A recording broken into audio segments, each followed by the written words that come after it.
السلام عليكم ورحمة الله وبركاته. إن الحمد لله نحمده ونستعينه ونستغفره ونعوذ بالله من شرور أنفسنا ومن سيئات أعمالنا. من يهده الله فلا مضل له ومن يضلله فلا هادي له. وأشهد أن لا إله إلا الله وحده لا شريك له وأشهد أن محمدا عبده ورسوله صلى الله تعالى عليه وعلى آله وصحبه وسلم تسليما كثيرا. أما بعد، فإن أصدق الحديث كتاب الله وأحسن الهدي هدي محمد صلى الله عليه وسلم وشر الأمور محدثاتها وكل محدثة بدعة وكل بدعة ضلالة وكل ضلالة في النار. قال الله تعالى في القرآن العظيم بعد أعوذ بالله من الشيطان الرجيم بسم الله الرحمن الرحيم. ألم تر إلى الذين يزعمون أنهم آمنوا بما أنزل إليك وما أنزل من قبلك ويريدون أن يتحاكموا إلى الطاغوت وقد أمروا أن يكفروا به ويريد الشيطان أن يضلهم ضلالا بعيدا. وقال الله تعالى في موضع آخر إن الحكم إلا لله أمر ألا تعبدوا إلا إياه. وقال رسول الله صلى الله عليه وسلم الخلافة في أمتي 30 سنة ثم يكون ملكا عضودا.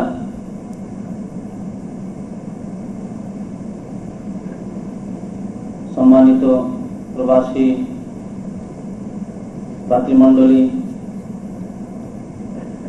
আল্লাহ পাক রব্বুল আলামিনের সমস্ত প্রশংসা, যিনি আমাদেরকে সৃষ্টি করেছেন মানুষ রূপে এবং আমাদেরকে তার দ্বীনের জন্য হিদায়াত করেছেন। আল্লাহ পাক রব্বুল আলামিনের প্রশংসার পরে দরুদ ও সালাম নাযিল হোক আমাদের প্রিয় নবী হযরত মুহাম্মদুর রাসূলুল্লাহ সাল্লাল্লাহু আলাইহি ওয়াসাল্লামের উপর, যিনি আমাদেরকে আল্লাহ প্রদত্ত বিধান পূর্ণাঙ্গ আকারে পৌঁছে দিয়েছেন। আল্লাহ পাক রব্বুল আলামিনের শুকরিয়া এবং রাসূলুল্লাহ সাল্লাল্লাহু আলাইহি ওয়াসাল্লামের প্রতি দরুদ ও সালাম পেশ করার পরে আমাদের সম্মানিত ভাই আবু হানিফ সাহেবের শুকরিয়া আদায় করি, যিনি আমাকে আপনাদের সাথে সাক্ষাতের জন্য একটি সুবর্ণ সুযোগের ব্যবস্থা করে দিয়েছেন। আল্লাহ পাক রব্বুল আলামিন তাকে যেন জাযায়ে খায়ের দান করেন, আল্লাহুম্মা আমিন। তারপরে আপনাদের শুকরিয়া আদায় করি এবং আমি এই একটি ছোট্ট শহর কাজী, সেখানে মাশাআল্লাহ আপনাদের এই সংখ্যা দেখে বড় আনন্দ বোধ করছি যে আল্লাহ পাক রব্বুল আলামিন আপনাদেরকে দ্বীন শিক্ষা, কোরআন এবং হাদিসের কথা শোনার জন্য যে আগ্রহ দিয়েছেন, তার জন্য আপনাদের অনেক অনেক শুকরিয়া। তার সাথে সাথে আল্লাহর কাছে আমার জন্য এবং আপনাদের জন্য সবার জন্য দোয়া করি, আল্লাহ পাক রব্বুল আলামিন আমাদেরকে যেন আরো কোরআন এবং হাদিস সম্পর্কে, দ্বীন ইসলাম সম্পর্কে জানার, শেখার এবং তার প্রতি আমল করার তৌফিক দান করেন, আল্লাহুম্মা আমিন। সম্মানিত ভাই, আজকের আমার বিষয়বস্তু যেমনটা শুনলেন আমাদের সম্মানিত ভাই আবু হানিফের কাছ থেকে, যে ইসলামী গণতন্ত্র বনাম পাশ্চাত্য গণতন্ত্র, প্রথমখানে বলে দেওয়া দরকার যে বিষয়বস্তুটি এইভাবে আসলে নয়। ইসলামে গণতন্ত্র নেই। প্রথম কথা, ইসলামী গণতন্ত্র তখনই বলবো যখন ইসলামে গণতন্ত্র থাকবে। ইসলামে গণতন্ত্র নেই। অতএব আমার বিষয়বস্তুটা আসলে এরকম, ইসলাম এবং গণতন্ত্র, ইসলামের সাথে গণতন্ত্রের সম্পর্ক কি? ইসলাম এবং গণতন্ত্র দুটো জিনিস, আলাদা আলাদা নাম। গণতন্ত্র বা গণতান্ত্রিক পদ্ধতি ইসলামের অংশ না ইসলামের অনুকূলে, না হুবহু ইসলাম যাকে বলে ইসলাম সেটা হচ্ছে গণতন্ত্র, আর না এইরকম যে ইসলাম গণতন্ত্রের পরিপন্থী। ইসলাম আলাদা জিনিস, গণতন্ত্র আলাদা জিনিস। আজকের বিষয়বস্তু এটা, ইসলাম এবং গণতন্ত্র সম্পর্কে আপনাদের সামনে আলোচনা হবে।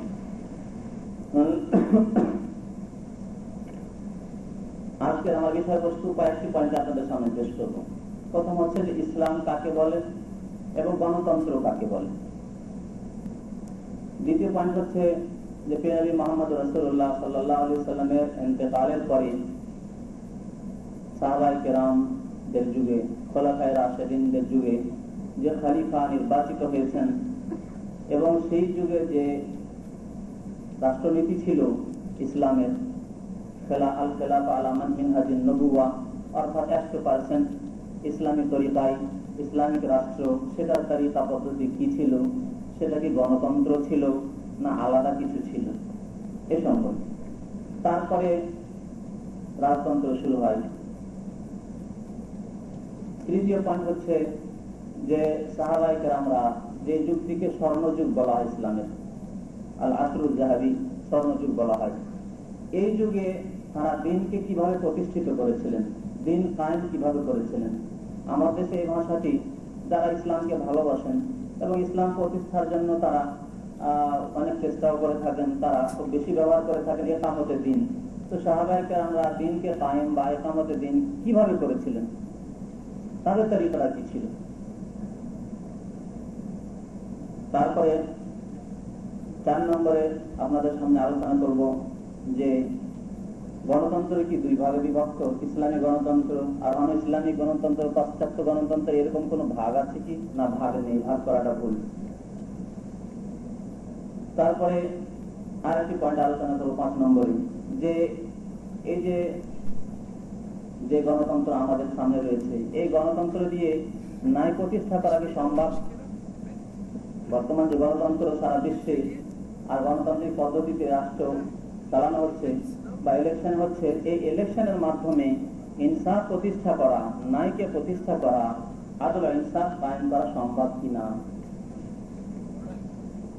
আর একটি পয়েন্ট আলোচনা করবো 6 নম্বরে, যে ইসলাম এবং ইসলামে রয়েছে শুরা, পরামর্শ নিয়ে কাজ করা। শুরা কাকে বলা হয় এবং শুরা গণতন্ত্র এক জিনিস না আলাদা জিনিস।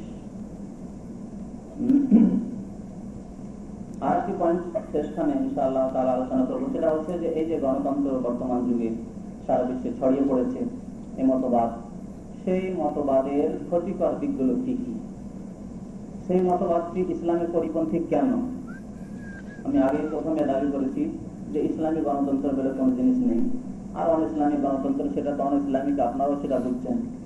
তো এই গণতন্ত্র ইসলামের পরিপন্থী কেন, এই কয়েকটি পয়েন্ট নিয়ে আজকে ইনশাআল্লাহ তাআলা আপনাদের সামনে আলোচনা করব, যাতে ইনশাআল্লাহ তাআলা ফুটে উঠবে যে সত্যিকার ইসলামকে কায়েম করার তরিকা কি। আল্লাহ পাক রব্বুল আলামিন কোরআনে কারীমের সূরা নিসার 60 নম্বর আয়াতে ইরশাদ করছেন, আলাম তারা ইলাল্লাযিনা ইয়াজুমুন আন্নাহুম আমানু বিমা উনজিলা ইলাইহি। নবী মুহাম্মদ রাসূলুল্লাহ সাল্লাল্লাহু আলাইহি সাল্লামকে সম্বোধন করে আল্লাহ পাক রব্বুল আলামিন ইরশাদ করছেন যে তুমি দেখো না কি মুহাম্মদ সাল্লাল্লাহু আলাইহি সাল্লাম, ইলাল্লাযিনা ইয়াজুমুন, যাদের এই ধারণা খেয়াল, যারা এই খেয়াল পোষণ করে থাকে যে আন্নাহুম আমানু বিমা উনজিলা ইলাইহি, যে তোমার উপর যা কিছু নাযিল করা হয়েছে, তোমার উপর যে বিধান এসেছে তার প্রতি তারা বিশ্বাসী, ঈমানদার। তারা দাবি করে, তাদের খেয়াল যে তারা মুসলমান, তারা মুমিন, ঈমানদার বলে দাবি করে, আল্লাহ প্রদত্ত বিধানের প্রতি ঈমান রাখে, এইরকম ধারণা। অর্থাৎ নিজেকে তারা দাবি করে মুসলমান বলে।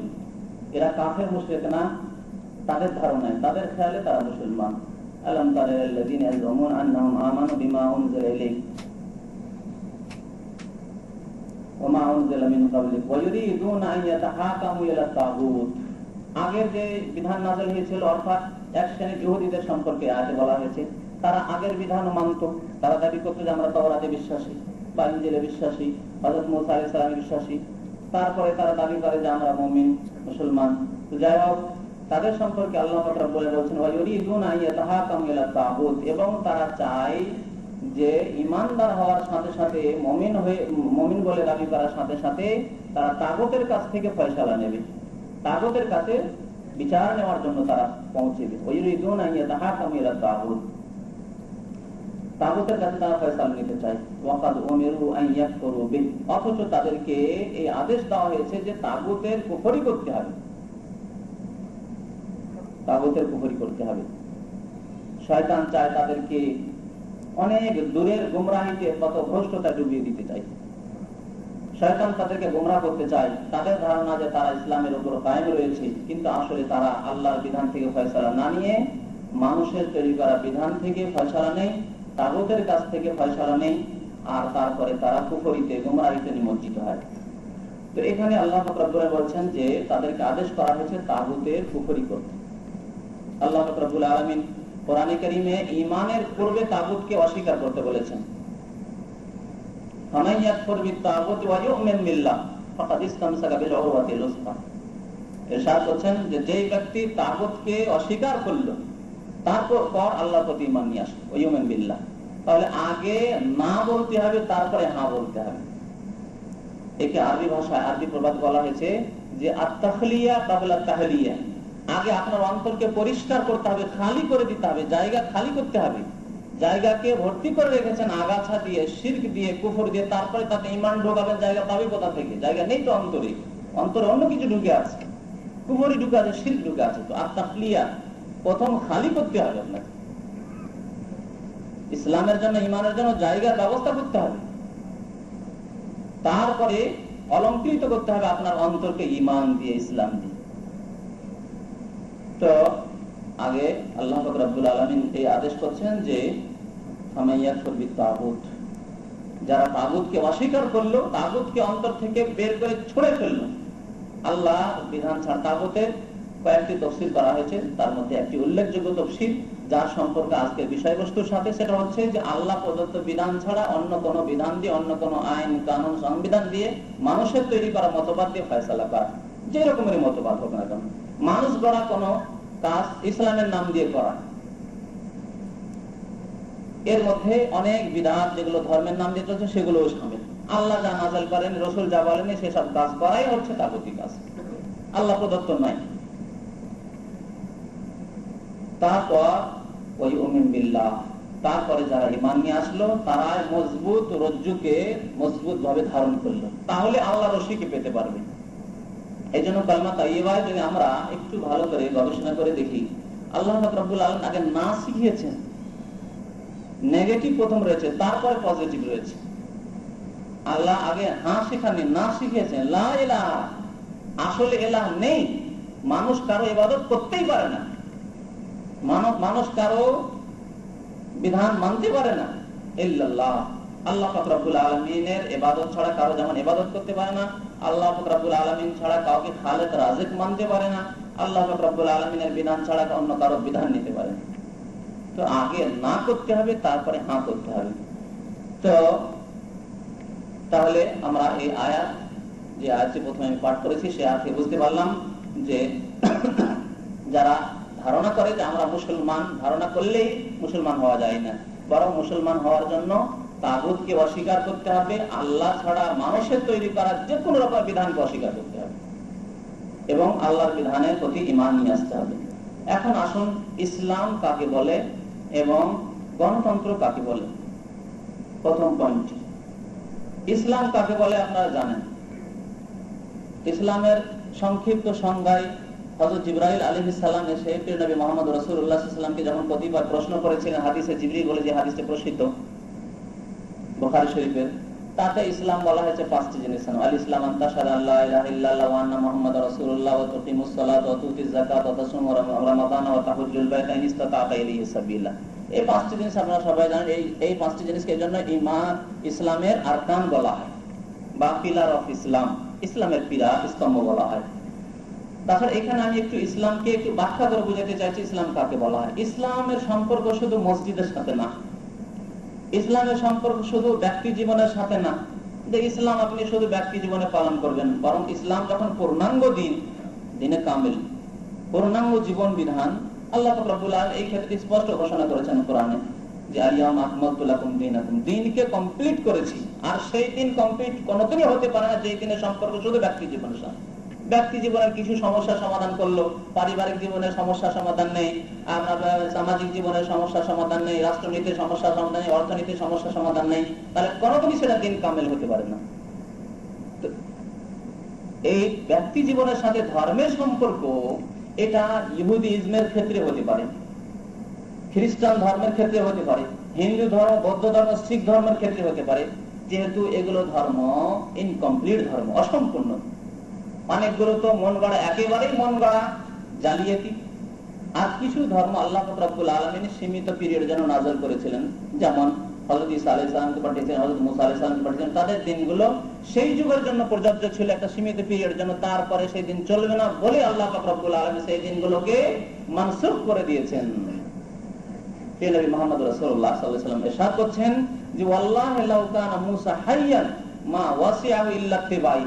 আমি আল্লাহর শপথ করে বলছি যে হযরত মুসা আলাইহিস সালাম যদি আজকে জীবিত থাকতেন, অন্য রিওয়ায়াতে আছে মা আদরাকা নবুয়াতি, আমার নবুয়তির যুগ পেয়ে যেতেন তিনি। আমি নবী হয়ে এসেছি আর মুসা আলাইহিস সালাম জীবিত। মা ওয়াসিআহু ইল্লা তিবাই, তাহলে আমার অনুসরণ করা ছাড়া, আমাকে ফলো করা ছাড়া তার কোনো উপায় ছিল না। তিনি তখন আর নবীও থাকতে পারতেন না। স্পষ্ট প্রমাণ করে যে যেসব দিন আল্লাহ প্রদত্ত দিন ছিল সীমিত পিরিয়ডের জন্য, সেগুলো মানসুখ করে দেওয়া হয়েছে, বাতিল করে দেওয়া হয়েছে, রহিত করে দেওয়া হয়েছে। তো সেই দিনগুলো সম্পর্কে আমরা বলতে পারি সেগুলোতে সামান্য কিছু সমস্যার সমাধান দেওয়া হয়েছে বা ব্যক্তি জীবনের সমস্যার সমাধান দেওয়া হয়েছে। কিন্তু দিন ইসলাম এমন একটি দিন, যে দিন হচ্ছে পূর্ণাঙ্গ দিন, অতএব তাতে সমস্ত মানুষের এবং সমস্ত কালের সর্বরকমের সমস্যার সমাধান দেওয়া হয়েছে। সর্বক্ষেত্রে ব্যক্তি জীবনের সমস্যার সমাধান রয়েছে। আপনি ব্যক্তি জীবনে আপনার আধ্যাত্মিক উন্নতি, আপনার ব্যক্তি চরিত্র কি করে ঠিক করবেন, তার ব্যবস্থা আল্লাহ রাব্বুল আলামিন উত্তম তরিকায় দিয়েছেন। তারপরে আপনি আপনার পারিবারিক জীবনকে ইসলামিক কি করে করবেন, তার সুব্যবস্থা আল্লাহ রাব্বুল আলামিন দিয়েছেন। পারিবারিক জীবন কেমন হবে, আল্লাহ রাব্বুল আলামিনকে সেখানে স্বামী স্ত্রী এক অপরের কি হক রয়েছে, তারবিয়াতে আওলাদ, ছেলেদের শিক্ষা প্রশিক্ষণের ব্যবস্থা কিভাবে করবেন, কিভাবে তাদেরকে তরবিয়ত দিবেন, কিভাবে তাদেরকে মুসলিম করবেন, কিভাবে ইসলামিক পরিবার গঠন করবেন, তাকে শিখিয়ে দেওয়া হয়নি, সব শিখিয়ে দেওয়া হয়েছে কোরআন এবং হাদিসের মধ্যে। তো এইভাবে সামাজিক ইসলামিক সমাজ কিভাবে গঠন করবেন, সে সব সমস্যার সমাধান আল্লাহ রাব্বুল আলামিন দিয়েছেন এই দিন ইসলাম। এইভাবে অর্থনীতি, হালাল হারাম, হালাল হারাম কেনা বেচা, আল্লাহ রাব্বুল আলামিন কোরআনে ইরশাদ করেছেন আহাল্লাল্লাহুল বাই'a ওয়া হারামার রিবা, আল্লাহ কেনা বেচাকে হালাল করেছেন, সুদকে হারাম করেছেন। এসব বলার দরকারই কি ছিল? যদি ইসলাম যদি শুধু ব্যক্তি জীবনের দিন হতো, তাহলে এসব বলার দরকারই ছিল না। মানুষ নামাজ রোজা করে নেন, হজ যাকাত করে নেন, আর দোয়া তাসবিহ করেন, আর জিকির করেন, তারপরে হালাল হারামের আবার কি আছে? কিন্তু না, ইসলাম হচ্ছে পূর্ণাঙ্গ দিন। এই জন্য আল্লাহ হালাল হারাম, কোনটি হালাল আপনার জন্য, কোনটি তাইয়্যিবাত, কোনটি খাবিস, কোনটি পাক, কোনটি নাপাক, আপনার জন্য কোনটি ভালো রিজিক, কোনটি খারাপ রিজিক, বিস্তারিত আল্লাহ এবং তার রাসূল বর্ণনা করেছেন। এইভাবে রাষ্ট্রনীতির ক্ষেত্রে আল্লাহ রাব্বুল আলামিন দিনকে কমপ্লিট করেছেন এবং তার বাস্তব রূপ দিয়েছেন প্রিয় নবী মুহাম্মদ রাসূলুল্লাহ সাল্লাল্লাহু আলাইহি সাল্লাম এবং তারপরে তার সাহাবায়ে কেরাম, খোলাফায়ে রাশিদিন। বিশেষ করে এই 30 বছরের যুগ, যে সম্পর্কে হাদিসে রয়েছে যে 30 বছর খেলাফত থাকবে, 30 বছর ইসলামী খেলাফত থাকবে 100%। প্রিয় নবী মুহাম্মদ রাসূলুল্লাহ সাল্লাল্লাহু আলাইহি ওয়াসাল্লাম ইরশাদ করছেন, তিরমিজি ও অন্যান্য হাদিসে রয়েছে, আল খেলাফাতু ফি উম্মতি 30 সানা, আমার উম্মতে খেলাফত থাকবে 30 বছর। এই খেলাফতটি হচ্ছে খেলাফত আলা মিনহাজুন নবুওয়া, অর্থাৎ নবী করিম সাল্লাল্লাহু আলাইহি সাল্লাম যেই তরিকায় রাষ্ট্র পরিচালনা করেছেন, সেই তরিকায় 100% ইসলামিক তরিকায় খেলাফত থাকবে 30 বছর। তারপরে খেলাফত ছিল, কিন্তু সেই সব খেলাফত একটু রাসূলুল্লাহ সাল্লাল্লাহু আলাইহি ওয়াসাল্লামের তরিকা থেকে একটু এদিক সেদিক চলে গেছে।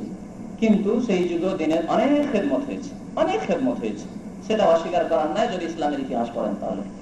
তবে আল্লাহ রাসূল 31 বছর সম্পর্কে সার্টিফাই করেছেন, বলেছেন আল খেলাফাতু ফি উম্মতি 30 সানা, আমার উম্মতে খেলাফত থাকবে 30 বছর। সুম্মা ইয়াকুনু মুলকান, তারপরে রাজতন্ত্র চলে আসবে, তারপরে রাজতন্ত্র চলে আসবে। তো আমি যেটা বলছিলাম ইসলাম, এখন ইসলাম ইনশাআল্লাহ বুঝতে পেরেছেন যে ইসলাম ব্যক্তি জীবন, পারিবারিক জীবন, সামাজিক জীবন, অর্থনৈতিক জীবন, রাষ্ট্রনীতি সবগুলোকে শামিল এবং সর্বক্ষেত্রে আল্লাহ পাক রব্বুল আলামিন আমাদের পথ প্রদর্শন করেছেন, গাইড করেছেন। গণতন্ত্র কাকে বলে? গণতন্ত্র আপনারা যথেষ্ট জানেন। গণতন্ত্র কাকে বলা হয়? আরবি ভাষায় বলি হুকমুন নাস লিন-নাস আলান নাস, এটা হচ্ছে গণতন্ত্র। By the people, for the people, on the people. মানুষের দ্বারা আইন কানুন তৈরি হবে, মানুষের দ্বারা তৈরি হবে আর মানুষ নিজেরাই নিজের আইন বলবৎ রাখবে আর মানুষের জন্য আর মানুষের উপরে সে আইন প্রযোজ্য হবে। এই হচ্ছে গণতন্ত্র। মানুষরাই তৈরি করবে, মানুষ রাজত্ব করবে, মানুষ দেশ চালাবে, আর মানুষরা তৈরি করে সেই আইন বিধান তৈরি করে এবং মানুষের উপর তারা রাজত্ব করবে বা শাসন চালাবে। এই হচ্ছে গণতন্ত্র।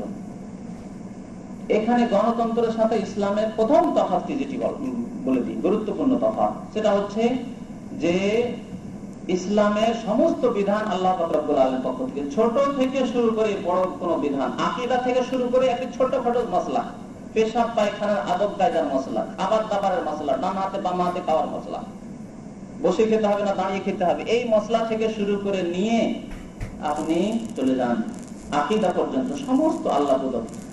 কোন মুসলিম তার নিজের মন গড়া কোন আইন নিজের বাস্তব জীবনে বাস্তব আইন করতে পারে না। তার সমস্ত বিধান আল্লাহ রাব্বুল আলামিন কিতাব মহাগ্রন্থ আল কোরআনে রয়েছে আর নবী মুহাম্মদ রাসূলুল্লাহ সাল্লাল্লাহু আলাইহি ওয়াসাল্লামের হাদিসে রয়েছে। হযরত সালমান ফারসি রাদিয়াল্লাহু তাআলা আনহু হাদিস, ইসলাম যে পূর্ণাঙ্গ দিন সে সম্পর্কে।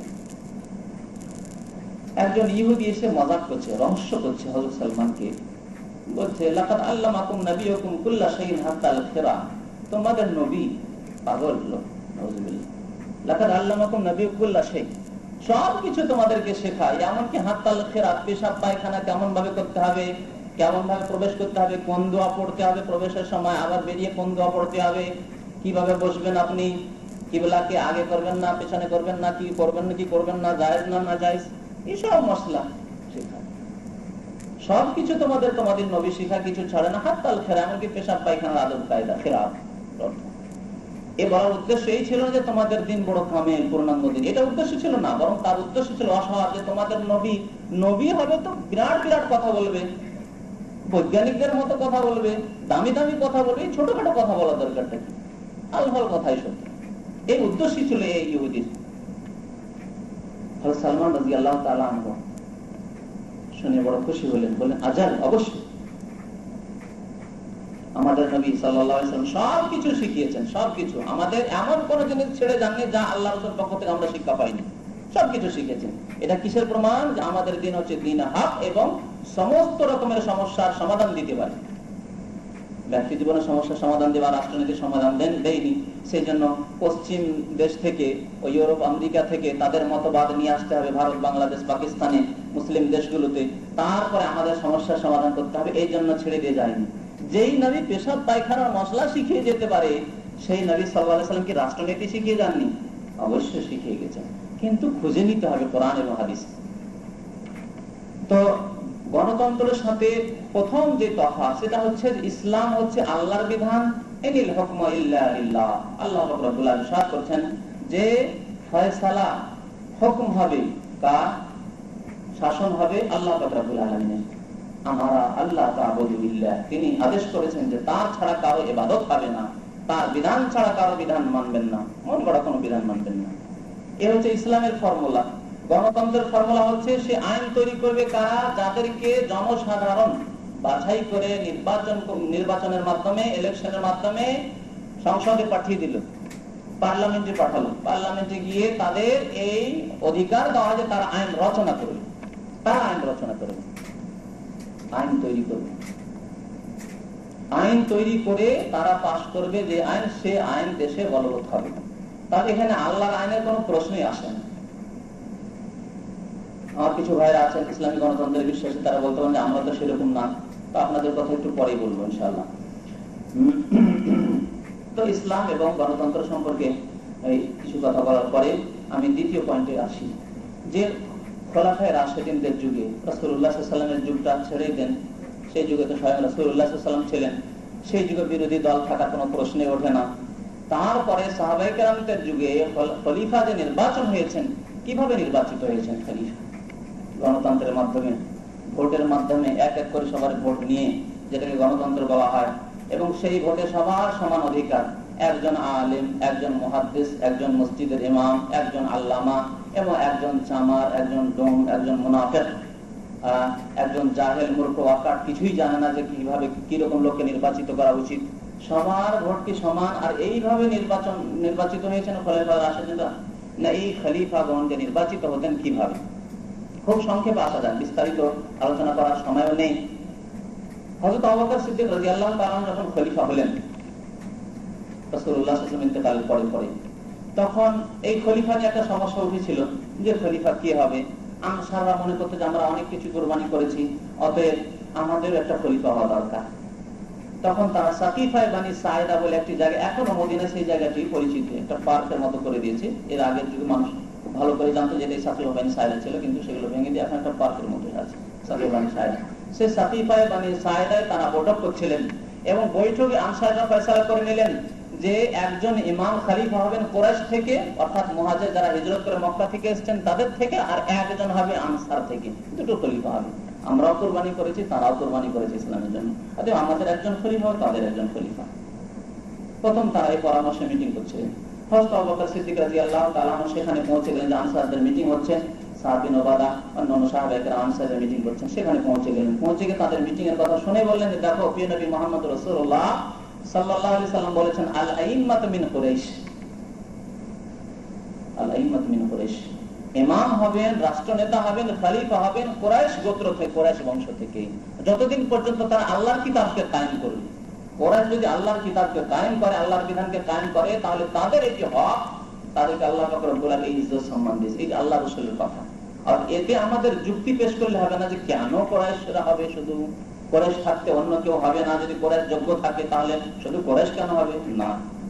হযরত আবু বকর সিদ্দিক যখন এই কথাটি বললেন, তাদের মিটিং ভেঙে গেল, সব বানচাল হয়ে গেল, বলে আর কিছু শোনা হবে না, রাসূলুল্লাহ সাল্লাল্লাহু আলাইহি ওয়াসাল্লামের কথা চলে এসেছে কানে, আর অন্য কিছু শোনা হবে না। সবাই এক বাক্যে মেনে নিল, ঠিক আছে ঠিক আছে। তারপরে মজলিস বসেছে মসজিদে নববীতে। হযরত ওমর ফারুক রাদিয়াল্লাহু তাআলা আনহু, অনেক সাহাবায়ে কেরামরা ছিলেন। হযরত ওমর হঠাৎ করে দাঁড়িয়ে গিয়ে হযরত আবু বকর সিদ্দিক রাদিয়াল্লাহু তাআলা হাতে হাত দিলেন, বললেন যে আপনার হাত দিন, ওবা ইয়োকা, আপনার হাতটি বাড়িয়ে দেন, আপনার হাতে আমি বায়াত করছি। দাঁড়িয়ে বায়াত করে নিলেন, তার সাথে শপথ করলেন যে আপনাকে খলিফা নির্ধারিত করছি, নিযুক্ত করছি। কে করলেন? একজন মানুষ শুধু, কে? হযরতে ওমর ফারুক রাদিয়াল্লাহু তাআলা আনহু। হাদিসে রয়েছে, ইসলামের ইতিহাস পড়ে দেখুন, সমস্ত সাহাবায়ে কেরাম এক লাইন লাগিয়ে দিলেন বায়াতের জন্য, শপথের জন্য। ইসলামে এইসব বায়াত রয়েছে। আমাদের দেশে তো বিদাতি বায়াত রয়েছে, সুন্নতি বায়াত নেই। আমার দেশে বিদাতি বায়াত তো পাবেন, খুব পাগড়ির বায়াত আর পীর সাহেবের বায়াত এসব তো পাবেন, কিন্তু সুন্নতি বায়াত নেই। সুন্নতি বায়াত কি? সুন্নতি বায়াত হচ্ছে খেলাফতের ইসলামিক রাষ্ট্র কায়েম করার যিনি রাষ্ট্র নেতা হবেন তার হাতে শপথ, সুন্নতি বায়াত। সুন্নতি বায়াত হচ্ছে জিহাদের আল বায়াত আল জিহাদ, জিহাদের জন্য বায়াত। সুন্নতি বায়াত হচ্ছে একজন নতুন মুসলমান হলে তার সাথে বায়াত, নতুন মুসলমান হলে। এই হচ্ছে সুন্নতি বায়াত এগুলো। আর বিদাতি বায়াত আমার দেশে সুন্নতি বায়াত একটিও নেই। অমুসলিমদেরকে যে মুসলমান বানাতে হবে তা তো পারলাম না আমরা। নির্যাতন করে তাদেরকে অন্য দেশে পাঠিয়ে দাও, এটা করতে পারবো আমরা, কিন্তু আমরা মুসলমান বানাতে তাদেরকে আমাদের আদর্শ আখলাক দিয়ে আমাদের দ্বীনের তাবলীগ করে পারলাম না। তারপরে আমরা জিহাদ তো আমাদের ইসলামের একটি চ্যাপ্টারকে সরিয়ে দিয়েছি, যেটা আমাদের জীবনে আর দরকার নেই। জিহাদ আর এক শ্রেণীর মানুষরা ইসলামকে ভালোবাসে, ইসলাম চায় যে ইসলাম কায়েম, কিন্তু তারা জিহাদের অপব্যাখ্যা করে। জিহাদ মানে চিল্লা, অথবা জিহাদ মানে ইলেকশনের সময় ভোট দিয়ে দেওয়া। জিহাদ মানে সশস্ত্র জিহাদ আর নেই, ও কিয়ামত পর্যন্ত মানসুখ হয়ে গেছে। জানি না কোন রাসূল এসে তাদের মানসুখ করে দিল। আর বায়াত আলাল খেলাফা, ইসলামিক রাষ্ট্র নেই যে বায়াত আলাল খেলাফা করবেন। কার সাথে বায়াত করবেন? মহিলার সাথে বায়াত করবেন। তো বায়াত কার সাথে করবেন আপনি? কোরআনের আইন নেই, কোরআনের বিধান নেই, অত বায়াতের ও সমস্যাই নেই। তো ইসলামে যে সুন্নতি বায়াত গুলো ছিল সেগুলো আর নেই মুসলমানদের মাঝে। রয়েছে কি? এক বিদাতি বায়াত হয়ে গেছে যে পীরের মুরিদ হতেই হবে, তার হাতে বায়াত নিতেই হবে, যদি হাত না পায় তো পাগড়িটা লম্বা করে ছেড়ে দিলে পাগড়িটা ধরলেও জান্নাত পাওয়া যাবে। এই বায়াত হয়ে গেছে শুধু আমাদের মাঝে। তো বিষয়বস্তু আজকে সেটা না, কথা প্রসঙ্গে বললাম। তো যাই হোক, হযরত আবু বকর সিদ্দিক রাদিয়াল্লাহু তাআলা আনহু এইভাবে খলিফা হলেন। এখন প্রশ্ন হচ্ছে যে গণতন্ত্রের যে সিস্টেম, অর্থাৎ সবাই ভোটদানের অধিকার রাখে, এদিকে হযরত ওমর করেছিলেন যে হযরত ওমরকে এই অধিকার তাহলে কে দিল যে একাই তিনি বলেন আপনি হাত বাড়ান, আপনি খলিফা? এটা তো গণতন্ত্র ছিল না। তাহলে গণতন্ত্র ছিল না, কি ছিল সেটা পরে বলবো, যখন সূরার পয়েন্টটি আসবে তখন বলবো, ইসলাম এবং সূরা। তারপরে হযরত ওমর রাদিয়াল্লাহু তাআলা কিভাবে খলিফা হলেন? ইতিহাসের দিকে বেশি যাচ্ছি না। হযরত ওমর রাদিয়াল্লাহু তাআলা, হযরত আবু বকর রাদিয়াল্লাহু তাআলা তার জীবদ্দশায়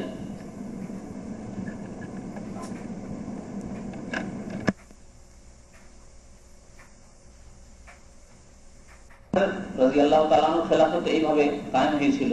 হযরত ওমর ফারুক রাদিয়াল্লাহু তাআলা আমিরুল মুমিনিন কিভাবে হলেন? হযরত আবু বকর তার জীবদ্দশায় তার নাম নির্ধারিত করে নির্দিষ্ট করে দিয়েছিলেন যে আমার পরে খলিফা হবেন কে? হযরতে ওমর। কোন নির্বাচন তো হয়নি, এমনকি শুরা নির্বাচন হয়নি, নাম নির্দিষ্ট করে দেওয়া হয়েছিল আমার পরে খলিফা হবেন ওমর ফারুক রাদিয়াল্লাহু তাআলা। এটা তো রাজতন্ত্র, সেই রাজতন্ত্র।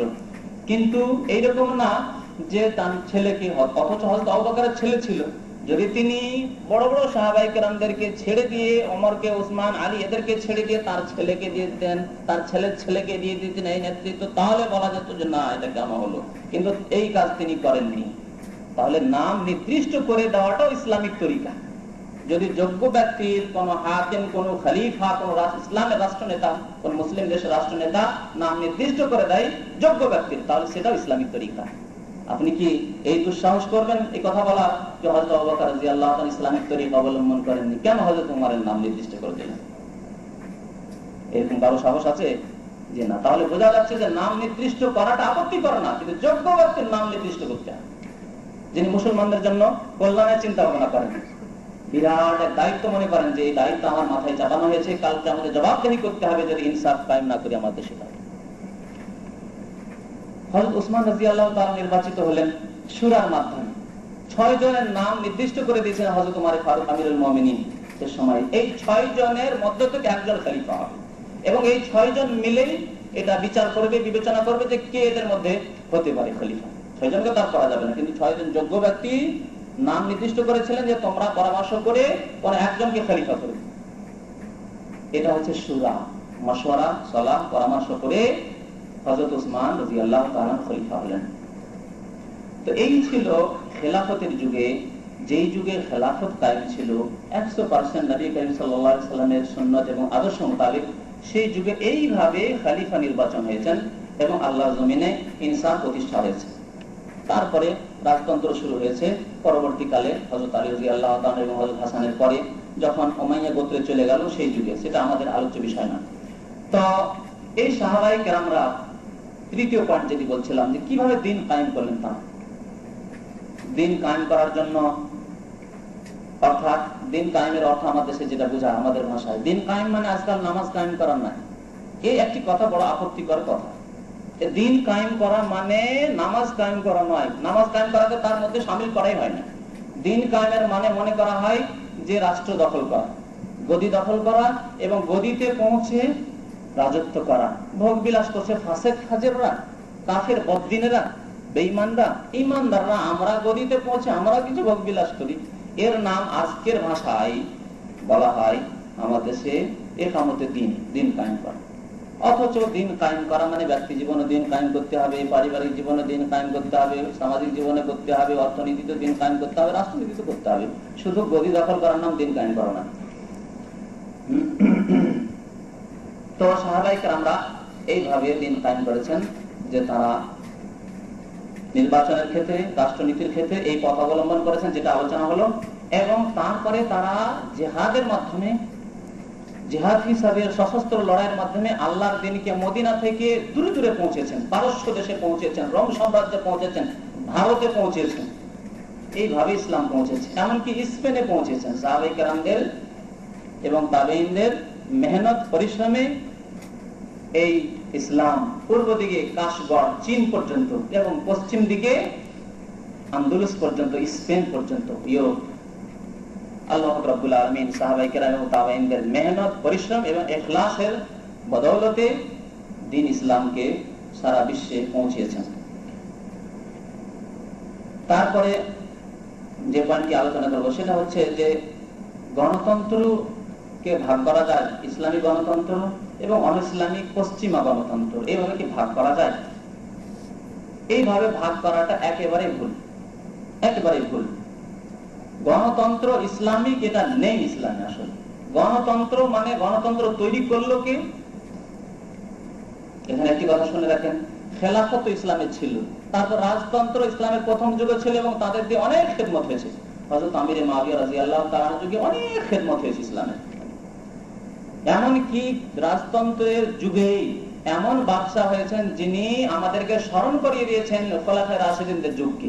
হযরত ওমর ইবনে আব্দুল আজিজ, হযরত ওমর ইবনে আব্দুল আজিজের ইতিহাস পড়ে দেখুন, তিনি যখন বাদশা হলেন, গতানুগতিক বাদশা হলেন, মানে বংশ পরাপর বাদশাহী পেলেন, রাজত্ব পেলেন তিনি, তার স্ত্রী এক রাজার বেটি ছিল, রাজার মেয়ে।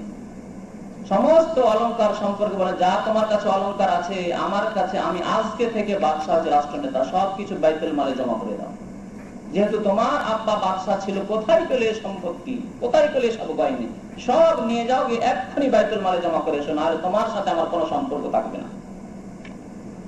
হযরত ওমর ইবনে আব্দুল আজিজ যখন বাদশাহ ছিলেন না, সেই যুগে এত ভোগ বিলাসে জীবন কাটিয়েছেন, সেই চেতনা ছিল না, দায়িত্ব ছিল না যে একদিন একটা লেবাস করলে তারপরের দিন সেই লেবাস পোশাক করতেন না, প্রতিদিন আলাদা আলাদা নতুন নতুন লেবাস পোশাক। যখন খলিফা হলেন তখন তালি জড়ানো, রিভিউ করা জামা, এবং তার কথা বলে তো শেষ করা যাবে না। এই ইনসাফ পরাস্ত ছিলেন, এই জন্য জালেমরা বেশি দিন তাকে থাকতে দেয়নি, তাকে বিষ দিয়ে মারা হয়েছিল। তো হযরত ওমর ইবনে আব্দুল আজিজ রাহমাতুল্লাহ আলাইহি যখন পার্সোনাল নিজের কাজ করতেন তখন নিজে প্রদীপ জ্বালাতেন, নিজের ল্যাম্প জ্বালিয়ে নিতেন, আর যখন সরকারি কাজ করতেন, খেলাফতের কাজ করতেন, তখন খেলাফতের প্রদীপ জ্বালাতেন।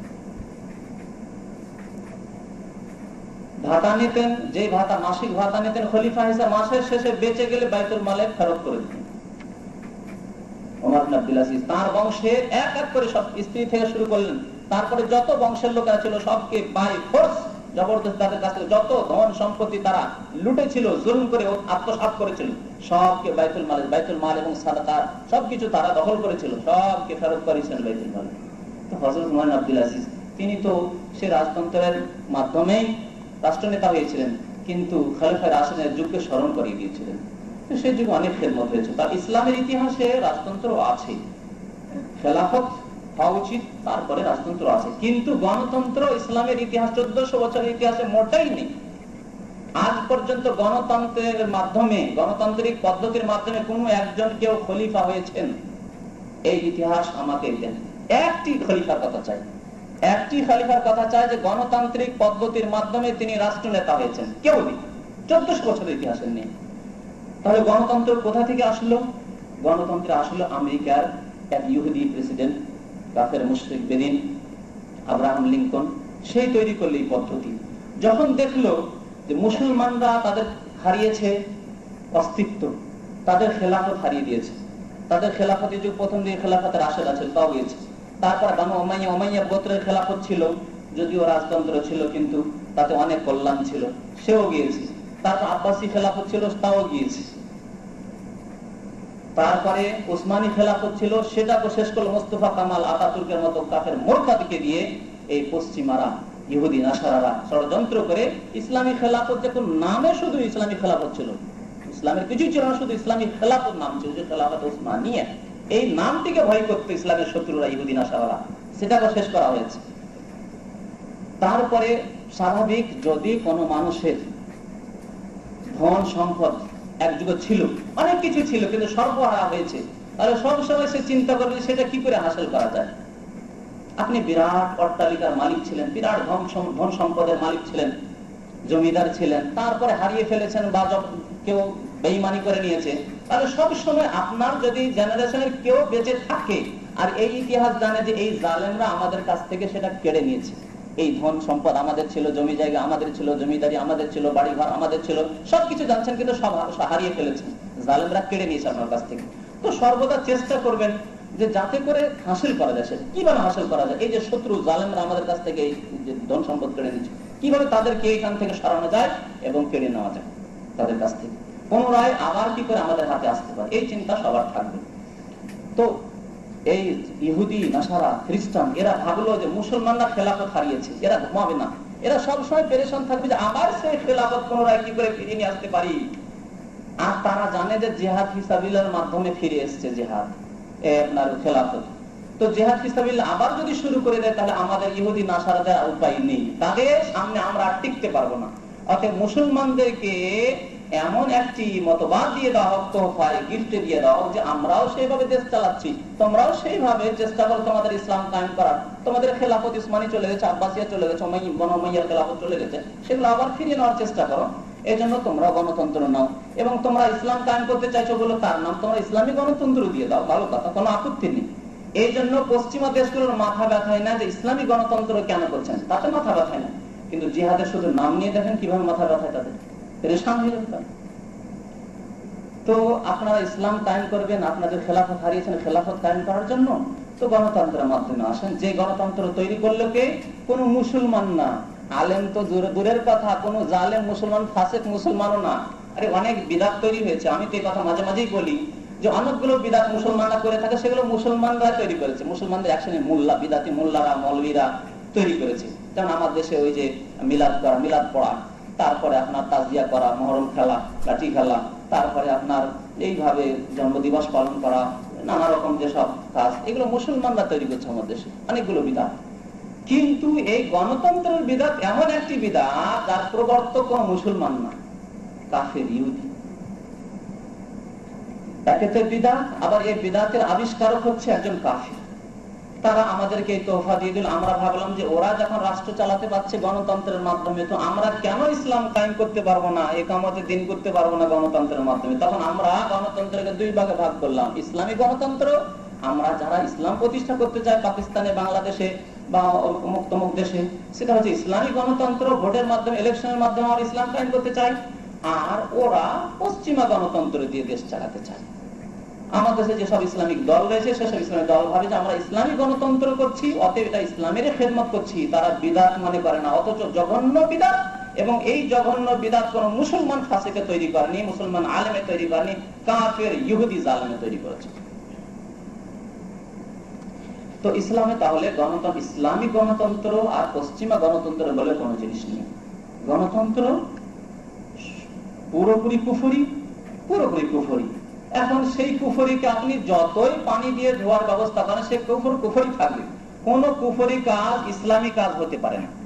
শিরিকের কাজ যতই ভালো করে করেন, সে শিরিকই থাকবে। হিন্দুরা দেবী দেবতার পূজা করে, সেটার নাম শিরিক। কিন্তু মুসলমানরা যদি বলে কলমায়ে লা ইলাহা ইল্লাল্লাহ পড়ে গেলাম আর পীর সাহেবের কবরে চাদর চড়ালাম, খাসি জবাই করলাম, সেটাকে শিরক হবে না? মুসলমান করলেও শিরক, ও শিরকই থাকবে। পীর সাহেবের সামনে করলেন, সেই জন্য সেটা তাওহীদ হয়ে গেল, ইসলামের একটা অংশ হয়ে গেল, খেদমত হয়ে গেল, এমনটা নয়, শিরকই থাকবে। ঠিক তেমনি গণতন্ত্রের উপরে ইসলামিক লেভেল দেন আর অন ইসলামিক লেভেল দিয়ে পশ্চিমা গণতন্ত্রে বলেন ওর কুফরি থাকবে। আর জঘন্য বিদাত, এবং বিদাত আবার দুই প্রকার, এটা মনে রাখেন। মুহাদ্দিসিন কেরাম বলেছেন যে বিদাত দুই প্রকার। যুগে যুগে যত বিদাত অর্থাৎ ইসলামের নামে নব আবিষ্কৃত কাজ কারবার শুরু হয়েছে, তার দুই প্রকারের, বিদাতে মুকাফফিরা আর বিদাতে মুফাসসিকা। কিছু বিদাত আছে যা মানুষকে কাফের করে দেয়, কুফরি বিদাত। বিদাত কিন্তু কুফরি, যেমন কবর পূজা করা, এই বিদাত আল্লাহ রাসূল এবং সাহাবায়ে কেরামদের যুগে ছিল না, আর তার সাথে সাথে কুফরি শিরক, কবর পূজা, মাজার পূজা। আর কিছু বিদাত আছে সেগুলো হচ্ছে বিদাত ফাসিকি কাজ, কুফরি না। মিলাদ করা, চল্লিশা করা, মরে গেছে 40 দিন ধরে কোরআন তেলাওয়াত করা, কোরআন খানি করে বক্সা, এইসব বিদাত। এরকম অনেক বিদাত রয়েছে, কিন্তু সেগুলো ফাসিকি বিদাত, মুফাসসিকা, মুকাফফিরা নয়, কোন কাফের হবে না। তো এই যে গণতন্ত্র, একে ইসলামের লেভেল যদি দেন, তবু সেটা বিদাতে মুকাফফিরা অর্থাৎ কুফর। আমার দাবি যে কুফর বললাম, এই দাবির দলিল প্রমাণ ইনশাআল্লাহ আমি পেশ করব। সময় চলে যাচ্ছে, খুব তাড়াতাড়ি আমি সারার চেষ্টা করছি। আর একটি পয়েন্ট যেটা 5 নম্বরে বলতে চেয়েছিলাম, যে গণতন্ত্র দিয়ে কি ন্যায় প্রতিষ্ঠা করা সম্ভব? ধরে নিলাম যে ইসলামী গণতন্ত্র, ইসলামী গণতন্ত্রের নাম দিয়ে যদি কাজ করেন, অন ইসলামী গণতন্ত্র বাদ দিয়ে দেন, ইসলামী গণতন্ত্র ধরে নেন, অথচ এই নাম নেই ইসলামে, বা এর কোনো স্থান নেই ইসলামে, তো গণতন্ত্রের মাধ্যমে ইনসাফ করা কি সম্ভব? আদল ইনসাফ বা ন্যায় প্রতিষ্ঠা করা সম্ভব কি? কোনোদিনই সম্ভব না। এর একটি উদাহরণ দিচ্ছি। আপনার বাংলাদেশে 100টি সিট রয়েছে, 100টি সিট রয়েছে, সংসদের মেম্বারদের 100টি সিট রয়েছে। এই 100টি সিট আর দল রয়েছে ধরেন 10টি, দল রয়েছে 10টি। সবচাইতে যে দলটি ভোট বেশি পেল, সেই দলটি পেল 100-র মধ্যে 35টি সিট পেল, 100-র মধ্যে 35টি সিট পেল। আর বাকি দলগুলো কেউ পেল 10টি, কেউ পেল 20টি, কেউ পেল 25টি, কেউ পেল আপনার 5টি, এই করে ভাগ বন্টন হয়ে গেল এই 9টি দলের মধ্যে। অথচ বাংলাদেশে 10টি দল নেই। কতটি দল আছে? কতটি দল আছে বলেন? 100-র উপরে দল আছে। একটা উদাহরণ দিয়ে, সাপোজ ধরে নেন, উদাহরণ দিয়ে বোঝাচ্ছি যে ইনসাফ কি করে কায়েম হবে গণতন্ত্র দিয়ে। যারা সবচাইতে বেশি ভোট পেল বা যারা সিট পেল তারা 35টি পেয়েছে, তাহলে এখানে আপনার এই সংসদে তারা নেতৃত্ব দেবে, তারা গদি দখল করবে, বলুন দেখি। যারা 35টি সিট পেয়েছে তারা, না যে 65 জন বিরোধিতা করেছে, 65 জন বিরোধী, এই 35 জনের বিরোধী কতজন? 65 জন। তো 65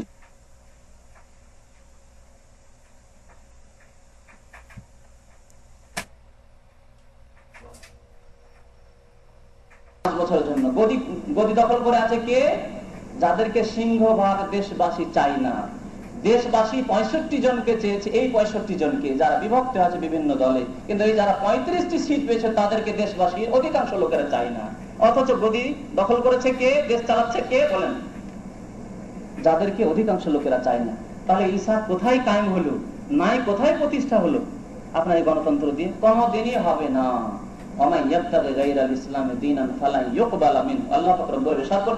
ইসলাম ছাড়া অন্য পন্থা অবলম্বন করলে আল্লাহ কোনদিনই তা গ্রহণ করবেন না, এবং তা দিয়ে কোনদিন ইনসাফ প্রতিষ্ঠা হতে পারে না, কোনদিনই হতে পারে না। এই অবস্থা বাংলাদেশের বর্তমান অবস্থাও যদি বিচার করেন তাই অবস্থা। আর এরকম হবে, ইলেকশন আসলে তাই হবে।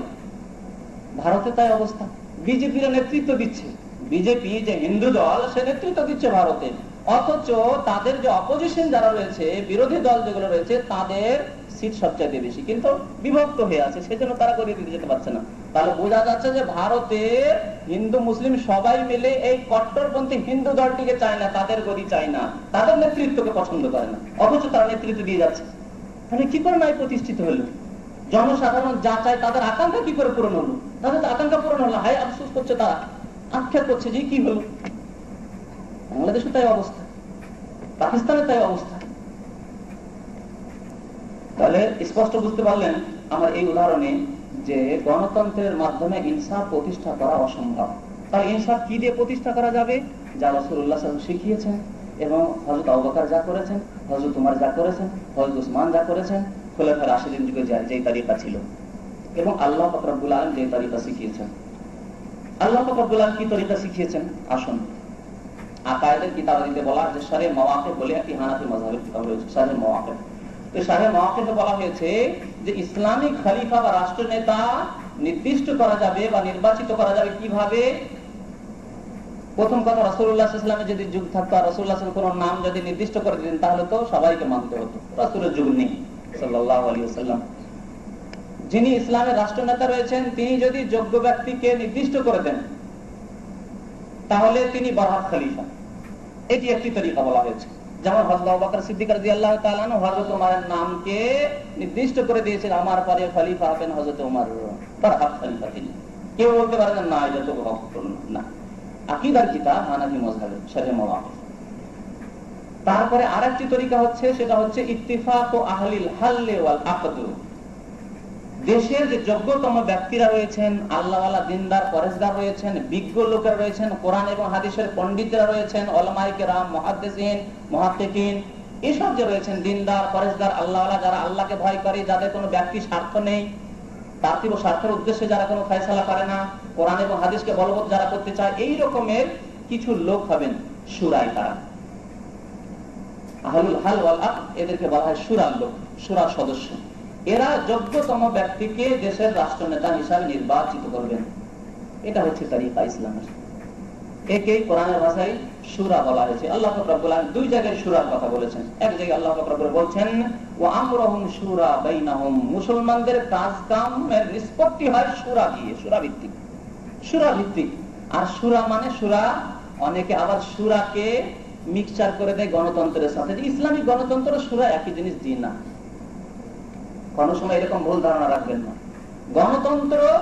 গণতন্ত্রে সবার সমান অধিকার, সবার সমান অধিকার। একজন মহিলা একটা ভোট দিতে পারে, তার ভোটের যা দাম আপনারও তা ভোটের দাম। আপনার দেশের বড় একজন আল্লামার বক্তার ভোটের যা দাম, ঢাকার পতিতালয়ের একটি মহিলার ভোটের তাই দাম। ঠিক কিনা বলেন? এটা হচ্ছে গণতন্ত্র।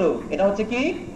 গণতন্ত্র। যদিও সেই পতিতালয়ের মহিলা ইসলামিক দলকে ভোট দিক, কিন্তু ভোটের দাম সমান। আমার ভোটের যা দাম একজন ফাসেকা ফাজেরা বা ফাসেক ফাজের ভোটের তাই দাম। এটা হচ্ছে গণতন্ত্র। সেই গণতন্ত্রের নাম আপনি ইসলামিক বলেন আর অন ইসলামিক পশ্চিমাই বলেন। আর ইসলামের যে সুরা, সেই সুরাতে সাধারণ লোক এখানে তারা যারা যোগ্য ব্যক্তি তাদের অনুসরণ করবে। যোগ্য ব্যক্তি যারা, তাদের একটা কমিটি থাকবে, তারা হবেন সুরার লোক, সুরার মেম্বার। সে 10 জন হতে পারে, দেশে 20 জন হতে পারে, 100 জন হতে পারে, 150 জন, 200 জন হতে পারে। গোটা দেশ থেকে তাদের নির্বাচন হবে তাদের দিন, তাকওয়া এবং ইলমের ভিত্তিতে। কিভাবে করবেন সেটা, যেটা ভালো পথ অবলম্বন করা যায়, দেখতে হবে একটি গ্রামে একটি অঞ্চলে শত লোকেরা কি আছে, সেই শত লোকেদের মধ্যে থেকে একজন শত লোককে তারা বাছাই করে দেবে। আবার তারপরে এক এক থানাতে এইভাবে কিছু শত লোক বাছাই হলো, তারপরে ডিস্ট্রিক্ট ওয়াইজ বাছাই নির্বাচন হলো, মানে শত লোককে তারা হতে পারে। এই শত লোকদেরকে সব জমা করার পরে কিছু শত লোককে মেম্বার রাখা হবে মজলিস শুরায়। এই মজলিসের শুরার লোকেরা তখন ফয়সালা নেবেন, ফয়সালা করবেন যে রাষ্ট্র নেতৃত্ব কাকে দেওয়া যেতে পারে, যেই লোকটি আল্লাহকে ভয় করবে এবং কোরআন সুন্নাহ অনুসারে দেশকে চালাবে। এটা হচ্ছে শুরা, এর নাম হচ্ছে শুরা। তো ইসলামের শুরাতে সবার সমান অধিকার নেই, ফাসেক ফাজের এবং আলেম সবার সমান অধিকার নেই। তো এইভাবে শুরা ভিত্তিক আল্লাহ পাক রব্বুল আলামিন মুসলমানদের কাজ কারবার হতে হবে তার কথা আলোচনা করে বলেছেন, ওয়ামরুহুম শুরা বাইনাহুম, তাদের কাজ কারবারের নিষ্পত্তি হয়, তাদের রাষ্ট্রনীতির সমস্যার সমাধান হয় শুরা ভিত্তিক, শুরার মাধ্যমে। আল্লাহ পাক রব্বুল আলামিন শুধু তাই নয়, বরং প্রিয় নবী মুহাম্মদ রাসূলুল্লাহ সাল্লাল্লাহু আলাইহি সাল্লামকে আদেশ করছেন, অথচ আল্লাহ রাসূল তিনি ওহী ভিত্তিক কথা বলতেন, ওমা ইয়ানতিকু আনিল হাওয়া, ওহী ছাড়া কথা বলতেন না, তবুও পরামর্শ নিতে বলছেন, শুরা মশওয়ারা নিতে বলছেন। শুরা মানে মশওয়ারা, পরামর্শ নেওয়া। তো আল্লাহ বলছেন যে ওয়াশাওিরহুম ফিল আমরি, শাওিরহুম ফিল আমরি, সাহাবায়ে কেরামদের কাছ থেকে মশওয়ারা নেবে, পরামর্শ নেবে। তো আল্লাহ রাসূল কি মশওয়ারা, এই আয়াতের উপর আমল অবশ্যই করতেন। আমল কি এইভাবে করতেন যে সমস্ত সাহাবায়ে কেরামদেরকে ডাকলেন আর এক এক করে সমান সমান ভোট নিলেন যে হ্যাঁ বদরের যুদ্ধে তোমরা সবাই যাবে তো, ওহদের যুদ্ধে যাবে তো, খন্দক খননের জন্য যাবে তো, মক্কা বিজয়ের জন্য যাবে তো, হুদায়বিয়া সন্ধির জন্য তোমরা যাবে তো, এবার সবার কাছে ভোট নিয়েছেন না। ওহদে যাওয়ার পরামর্শ হলো, একটি যুদ্ধের কথা বলি, তখন কিছু সংখ্যক সাহাবে, হযরত আবু বকর, ওমর এদের কাছে পরামর্শ দিলেন, তারপরে চলে পড়লেন। যখন রাস্তায় গেলে মুনাফিকরা বাহানা করে 300 বেরিয়ে চলে গেলেন, কিন্তু রাসূলুল্লাহ সাল্লাল্লাহু আলাইহি ওয়াসাল্লাম গেলেন। ঠিক তেমনি বদরের কয়েদিদেরকে, বন্দীদেরকে নিয়ে আসার পরে আল্লাহ রাসূল পরামর্শ নিলেন যে বন্দীদের কি করা যায়, এদের কাছে কিছু পণ নিয়ে, পয়সা নিয়ে ছেড়ে দেওয়া যায় না এদেরকে হত্যা করা যায়।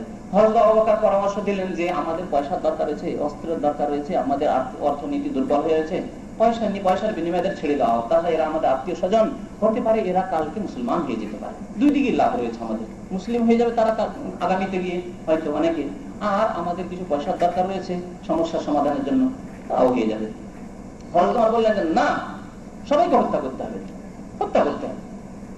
রাসূলুল্লাহ সাল্লাল্লাহু আলাইহি ওয়াসাল্লাম পরামর্শ, হযরত আবু বকরের পরামর্শটিকে প্রাধান্য দিলেন। তার মত সেটাই ছিল, যাই হোক পণ নিয়ে, তাদের কাছে কিছু কিছু পয়সা নিয়ে তাদেরকে ফিরিয়ে নিয়ে ছেড়ে দিলেন। তো এইভাবে পরামর্শ করেছেন। আল্লাহ রাসূল সমস্ত সাহাবায়ে কেরামদেরকে দেখে এক এক করে জিজ্ঞেস করেন, হ্যাঁ তোমার ভোট দাও, তোমার ভোটটি দাও, তোমার ইলেকশনে তোমার মত কি, তোমার মত কি, তোমার মত কি করবো এই বদরের কয়েদিদেরকে, বন্দীদেরকে? এই করেননি। এটা বললে বলতেন যে হ্যাঁ গণতন্ত্র আল্লাহ রাসূল প্রতিষ্ঠা করে গেছেন। জি না, এটা ছিল না, তার শুরা ছিল। শুরা আলাদা জিনিস। যোগ্যতম সাহাবায়ে কেরামরা, বেশি যারা যোগ্য, তাদের কাছ থেকে আল্লাহ রাসূল পরামর্শ নিয়েছেন। এই হচ্ছে ইসলাম এবং শুরা। এখন আসুন শেষখানে যে পয়েন্টটি থেকে গেছে এবং বড় জরুরি সে কথাগুলো বলে দেওয়া, যে গণতন্ত্রের ক্ষতিকর দিকগুলো কি, গণতন্ত্র ইসলামের পরিপন্থী কেন, কয়েকটি দিক আমি আপনাদের সামনে তুলে ধরবো। প্রথম দিক হচ্ছে, যেদিকে ইঙ্গিতটা করেছি, যে ইসলামে ফয়সালা হবে আল্লাহ, বিচার হবে আল্লাহর, বিধান হবে আল্লাহর। ইনিল হুকমু ইল্লা লিল্লাহ, আলা লাহুল খালকু ওয়াল আমরু, আদেশ নির্দেশ হবে আল্লাহ পাক রব্বুল আলামিনের। তাহলে মুসলমান নিজে আইন তৈরি করবে না, মুসলমানকে এই অধিকার দেওয়া হয়নি যে তোমরা আইন সংবিধান তৈরি করবে তারপরে সেটা দেশে চালু করবে, এই অধিকার মুসলমানদের দেওয়া হয়নি, বরং তাদের আইন আল্লাহ পাক রব্বুল আলামিন তৈরি করে দিয়েছেন। তাদের কাজ হলো ইসলাম, মানে তার আনুগত্য করা, তাকে বাস্তব রূপ দেওয়া। আর গণতন্ত্রে যে সব সংসদে গেল, সংসদে গিয়ে তাদের কি অধিকার থাকে, যে তাদের এই হাকুত তাশরীহ আরবিতে বলা হয়, যে তাদের বিধান রচনার অধিকার রয়েছে। প্রতিটি পার্লামেন্টের মেম্বারের অধিকার রয়েছে যে তারা তাতে বিধান রচনা করবে বা ভিটো দেবে, এই আইন চলবে না, এই আইন প্রণয়ন করা যাবে না, না যাবে, এসব করবে। কুফরি না এটা? বলেন। আমি আগে বলেছি গণতন্ত্র হচ্ছে বিদাত, কুফরি বিদাত, এটা কুফরি নয়। আল্লাহর বিধান তৈরি আছে আর পার্লামেন্টে গিয়ে মেম্বাররা আইন তৈরি করবে, এই অধিকার কে দিল? তো কুফরি। আর হুকমুল শাব, জনসাধারণের ফয়সালা, জনসাধারণ যাদেরকে পাঠাবেন, প্রথম কথা জনসাধারণ ফয়সালা বাই দ্য পিপল। সাধারণ লোক তৈরি করলো মেম্বার, আর মেম্বার পার্লামেন্ট মেম্বার পাঠালো, তাহলে আল্লাহর ফয়সালা হলো না, এখানে মানুষ ফয়সালা করলো। তারপর এরা যে গেল মেম্বার হয়ে সংসদে যাওয়ার পরে এরা আবার আইন রচনা করা শুরু করলো। কি কুফরি, কুফরি তামাশা। এই একটি দিক। দ্বিতীয় দিক হচ্ছে গণতন্ত্রে মুসলিম কাফের সমান, মুসলিম এবং কাফের কোনো তফাৎ নেই। বাংলাদেশে একজন সবচেয়ে বড় আল্লাহওয়ালা ভোটের যা দাম, সবচেয়ে বড় শত্রু আপনার দেশে হিন্দু সংগঠন আছে, হিন্দু সংগঠন RSS বা এই সব সংগঠন যে রয়েছে বাংলাদেশে রয়েছে, যারা ইসলামের বিরুদ্ধে মাঝে মাঝে লিখতে থাকে, বা তসলিমা নাসরিন কি ধরেন, এইরকম মোরতাদ গুলোকে ধরেন, তারও ভোটেরও সেই দাম। কথা বলছেন, মুসলিম কাফের কোনো তফাৎ নেই গণতন্ত্রের দৃষ্টিতে। আচ্ছা, যদি ইসলামী গণতন্ত্রও হয়ে যায় তবে কি তফাৎ আছে? যে ইসলামিক গণতন্ত্রে আলেমের ভোটের দাম বেশি, একটা আলেমের ভোটের 100টি ভোট হয়ে যায়, আর একজন সাধারণ পাবলিক হলে তার ভোটের দাম হলো 2টি বা 1টি, এরকম কোন সিস্টেম আছে কি? নেই। তার ইসলামী গণতন্ত্র কোথা থেকে এলো? ইসলামী গণতন্ত্র বলে কোন জিনিস নেই। তো সবচেয়ে বড় কথা যে মুসলিম, কাফের, ইহুদি, নাসারা আপনার দেশে যে কেউ রয়েছে সবার মর্যাদা সমান গণতন্ত্রের দৃষ্টিতে।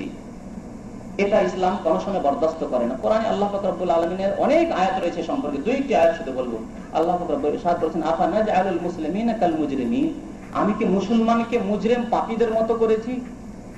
দুই লোকই সমান, মুজরিম আর মুসলিম সবাই সমান হয়ে গেল। মা লাকুম কাইফা তাহকুমুন, কি হয়ে গেছে তোমাদের? বিবেক বুদ্ধি আছে? কাইফা তাহকুমুন, কেমন তোমরা ফয়সালা করে থাকো? আমলাকুম কিতাবুন ফিহি তাদরুসুন, তোমাদেরকে আল্লাহর বিধান কোরআন ছাড়া আর কোন কিতাব রয়েছে, বিধান রয়েছে যা তোমরা স্টাডি করে সবগুলো কথা বলো যে সবার হক সমান, সবারই অধিকার সমান? আমলাকুম কিতাবুন ফিহি তাদরুসুন। আশ্চর্য হয়ে আল্লাহ পাক রব্বুল আলামিন কথা বলছেন যে মুসলিম আর কাফের, ফাসিক ফাজির আর একজন নেক লোক কি করে সমান হতে পারে? আরো শুনুন, আল্লাহ পাক রব্বুল ইরশাদ করেছেন, লা ইয়াস্তাবি আসহাবুন নার ওয়া আসহাবুল জান্নাহ, জান্নাতি এবং জাহান্নামী সমান হতে পারে না। আপনি কি জানেন না যে ইহুদি নাসারা হিন্দু জাহান্নামী, কবর পূজারী মুশরিক জাহান্নামী? তাদের ভোট আর একজন তাওহীদবাদী সুন্নতের অনুসারী তার ভোট সমান? লা ইয়াস্তাবি আসহাবুন নার ওয়া আসহাবুল জান্নাহ, জান্নাতি এবং জাহান্নামী কোনোদিনই সমান হতে পারে না। আসহাবুল জান্নাতি হুমুল ফায়েজুন। আরো শুনেন, আল্লাহ পাক রব্বুল ইরশাদ করেছেন, কুল হাল ইয়াস্তাবিল্লাযীনা ইয়ালামুনা ওয়াল্লাযীনা লা ইয়ালামুন, হে নবী তুমি বলে দাও যে যারা জ্ঞানী, যারা ওলামা, যাদের কাছে কোরআন এবং হাদিসের পাণ্ডিত্য রয়েছে তারা, ওয়াল্লাযীনা লা ইয়ালামুন, আর যারা অজ্ঞ, ইসলাম সম্পর্কে কিছুই বুঝে না, যা বুঝিয়ে দিলেন তাই বুঝিয়ে দিলেন যে এই দলটি ঠিক আছে, ওই দলের হই হই করে মিছিল করা শুরু করলো, সবাই সমান হয়ে গেল। হাল ইয়াস্তাবিল্লাযীনা ইয়ালামুন ওয়াল্লাযীনা লা ইয়ালামুন, যারা জ্ঞানী আর যারা জ্ঞানী না, জাহেল, দুটোই সমান হয়ে গেল। কোরআন এভাবে কত জায়গায় বলে রেখেছে। আর গণতন্ত্রে সবাই সমান, জাহেল, বিদাতি, সুন্নতি, আল্লাহওয়ালা, আল্লাহ শত্রু, আল্লাহ দ্রোহী সব সমান। তারপরে গণতন্ত্রের দৃষ্টিতে নারী পুরুষ সবাই সমান, নারী পুরুষ সবাই সমান। মহিলার ভোটের যা দাম পুরুষের ভোটেরও তাই দাম। কিন্তু ইসলামে না, মহিলাদেরকে নেতৃত্বের অধিকার দেওয়া হয়নি। প্রিয় নবী মুহাম্মদ রাসূলুল্লাহ সাল্লাল্লাহু আলাইহি ওয়াসাল্লাম বুখারী শরীফের হাদিস, লা ইউফলিহা কওমুন ওয়াল্লাউ আমরাহুম ইমরাআ, সেই সম্প্রদায় কোনোদিনই পরিত্রাণ পেতে পারে না যেই সম্প্রদায় তাদের নেতৃত্ব দিয়ে দিল কোনো মহিলাকে। নাজাত হবে না, বরকত হবে না সেই দেশে, বরকত হবে না সেই দেশে। এই বালা মুসিবত ভারত, পাকিস্তান, বাংলাদেশ, পাকিস্তানেও মহিলা, ভারতের মহিলার গজব, ওই গজবে ভারতের লোকেরা ভুগছে। আর যাই হোক, তাদের থেকে নাজাত পেলেও মহিলার অভাব নেই। এক মহিলা গেলে আরো হাজার হাজার মহিলা চলে আসছে নেতৃত্বে, যেহেতু গণতন্ত্রের মাধ্যমে মহিলাও আসতে পারে। আপনি ভোট পেয়ে যেমন আসতে পারেন, একজন মহিলাও আসতে পারে। আর বাংলাদেশ তো এমন ভোগা ভুগছে যে এক মহিলা গেলে আর এক মহিলা, কথা বুঝতে পারছেন? তো ইসলামের দৃষ্টিতে মহিলাদের নেতৃত্ব নেই। মহিলার জন্য আল্লাহ পাক রব্বুল আলামিন দায়িত্ব দিয়েছেন যে বাড়ি দেখো, বাড়ি সামলাও তুমি। আর পুরুষদেরকে বলছে আর-রিজালু কাওয়ামুনা আলান নিসা বিমা ফাদ্দালাল্লাহু বা'দাহুম আলা বা'দ ওয়া বিমা আনফাক, যাও তুমি যাও, আয় উপার্জন করো এবং এই মহিলাদের ভরণ পোষণের জন্য তুমি মেহনত করো। যাও, তোমার ক্ষেত্র আলাদা, ওর ক্ষেত্র আলাদা। মহিলার ক্ষেত্রে এই নয় যে সে নেতৃত্ব দেবে, মাইকে বক্তব্য করবে ওপেন হয়ে, এই ক্ষেত্র নয়। মিছিল করবে আর মার খাবে, পুলিশের মার খাবে, মারতেও পারবে। এই জন্য মহিলাকে আল্লাহ পাক রব্বুল আলামিন পয়দা করেন। তো ইসলামের পরিপন্থী এই দিক দিয়েও যে নারী পুরুষ সব সমান গণতন্ত্রের দৃষ্টিতে। তারপরে গণতন্ত্রের দৃষ্টিতে বাক স্বাধীনতা রয়েছে, ব্যক্তি স্বাধীনতা, বাক স্বাধীনতা, তারপর ধর্মীয় স্বাধীনতা, এসব স্বাধীনতা রয়েছে। গণতান্ত্রিক দেশে বাক স্বাধীনতা মানে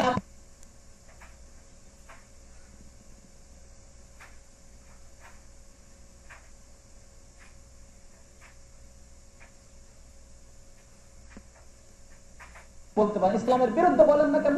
বাংলাদেশে পাকিস্তান ইসলামের বিরুদ্ধে বলে দিয়ে কাফের মোরতাদ হয়ে সরকার তখন তাকে বিদেশ পাঠিয়ে দেয়, যাও প্রোটেকশনের ব্যবস্থা দাও, বিদেশে গিয়ে নিরাপত্তার সাথে তুমি থাকো।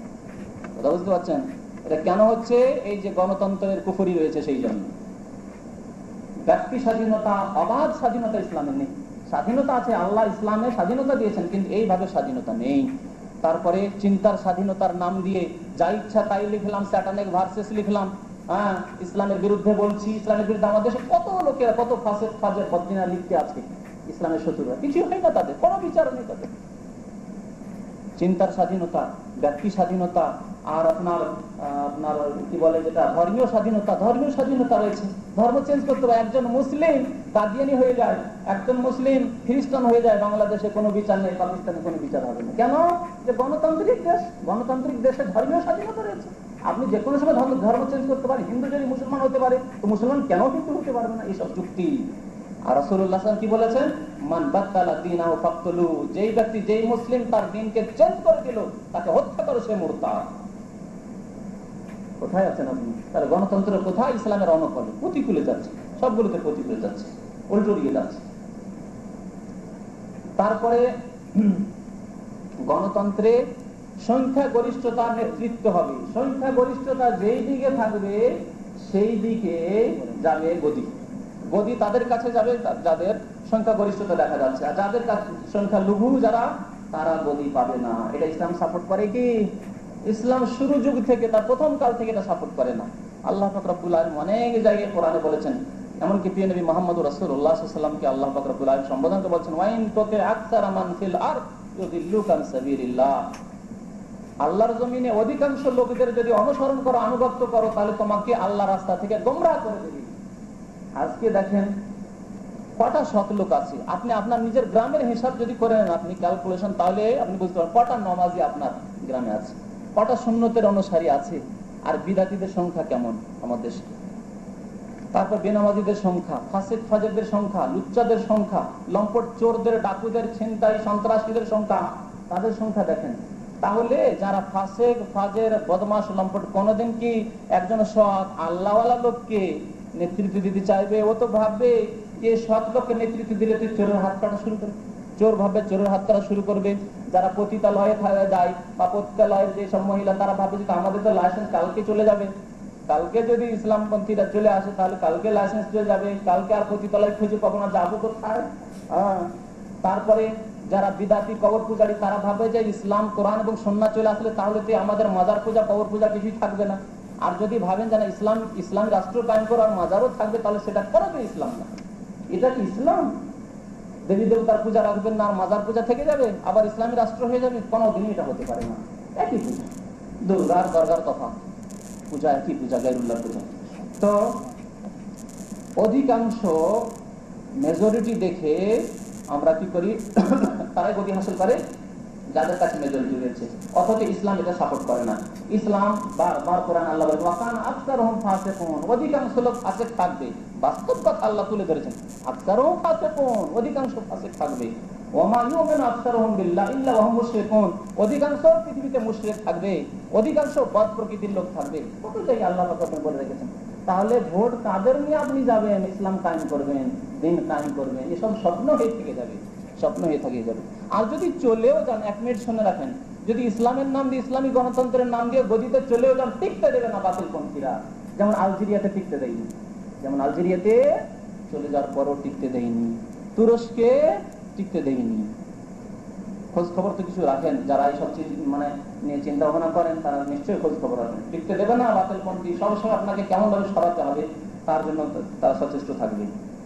তারপরে গণতন্ত্রের ফর্মুলা হচ্ছে যে যেই দেশ হবে গণতান্ত্রিক দেশ সেই দেশে কাফের এবং কুফরকে অনুমতি দিতে হবে। কাফের থাকবে এবং স্বাধীনভাবে থাকবে, সেও ক্যান্ডিডেট হতে পারবে, নমিনেশন ফাইল করে তার নাম পেশ করে সেও সেই দেশের সংসদের মেম্বার হতে পারবে। পারবে কি পারবে না বলেন? আর এটা কুফরি। আসসামাহু বিল কুফরি কুফরুন, কুফরকে অনুমতি দেওয়া, প্রশ্রয় দেওয়া, এটাও কুফরি। বলেন যে জাআলাল্লাহু লিল মুমিনিনা আলাল কাফিরিনা সাবিলা, লিল কাফিরিনা আলাল মুমিনিনা সাবিলা।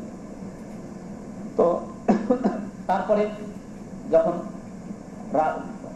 কি গঠন বলেছিল পার্লামেন্টে যে আপনার শপথ নেওয়া হয়, কিসের শপথ নেওয়া হয়? কোরআনের শপথ নেওয়া হয়, হ্যাঁ, আল্লাহর বিধানের শপথ নেওয়া হয়, সংবিধানের শপথ নেওয়া হয়। সে সংবিধানটা কি? সে সংবিধান হচ্ছে মানব রচিত সংবিধান। মান হালাফা বিগাইরিল্লাহি ফাকাদ আশরাকা, যে ব্যক্তি আল্লাহ ছাড়া অন্যের কোনো হলফ নিল, শপথ নিল, সে শিরক করলো। কি করেন? সংবিধানে কি করে? সংবিধানে হাত দিয়ে শপথ নিতে হবে। কত ইসলাম বিরোধী কথা তাতে লেখা রয়েছে। এখন সময় শেষ হয়ে যাচ্ছে, এর জন্য একটা কথা ছুটে গেছে, সেই কথাটা আমি বলতে চেয়েছি। বলি যে আমরা যারা ইসলামপন্থী, ইসলামিক দলের সাথে জড়িত, তারা তো আমরা ইসলাম কায়েম করতে চাই এই গণতন্ত্রের মাধ্যমে, আমরা তো অনইসলামিক বিধান কায়েম করতে চাই না। তাহলে আমাদের তো নিয়ত ভালো, নিয়ত ভালো, কিন্তু আপনাদের মূলটাই হচ্ছে বিদাত। এই বিদাত দিয়ে ইসলাম আল্লাহ প্রতিষ্ঠা করতে বলেননি। আপনাকে খেলাফত প্রতিষ্ঠা করতে হবে, ইসলাম কায়েম করতে হবে, চোরের হাত কাটতে হবে বলে বিদাতি পন্থা অবলম্বন করবেন না। যদি ইসলাম প্রতিষ্ঠা করা, খেলাফত কায়েম করা ইবাদত হয়, তো ইবাদতের তরিকাটাও সুন্নতি তরিকা দিতে হবে।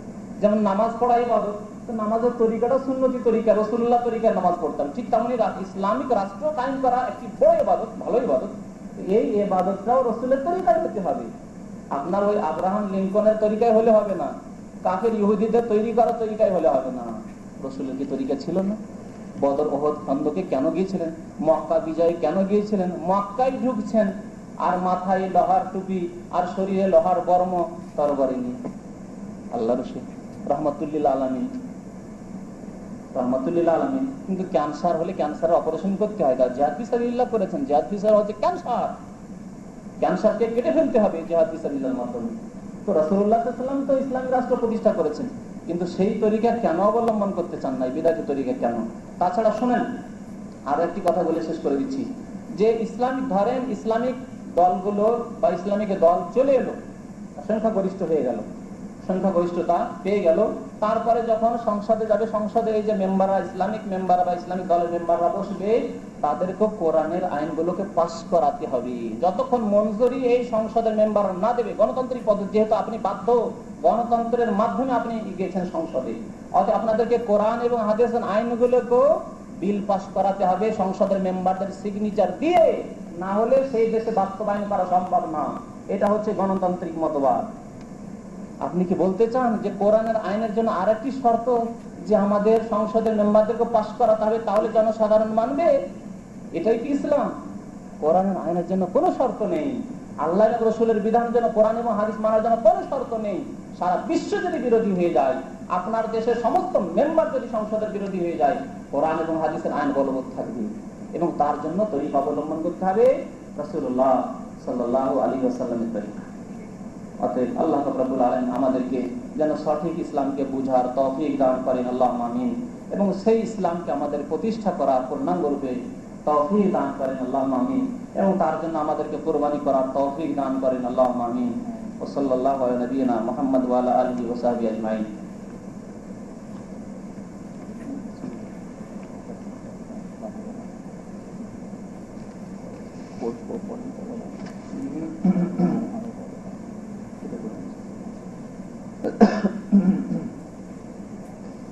বাংলাদেশের ঈদের নামাজ আর সৌদি আরবের ঈদের নামাজের সাথে মিল নাই কেন?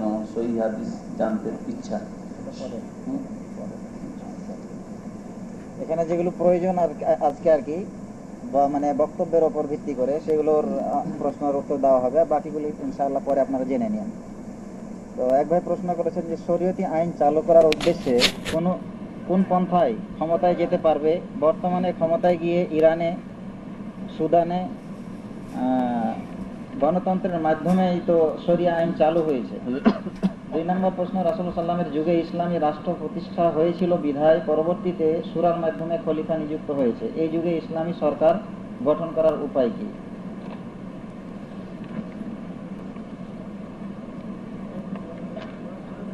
আলহামদুলিল্লাহ ওয়াসসালাতু ওয়াসসালামু আলা রাসূলিল্লাহ।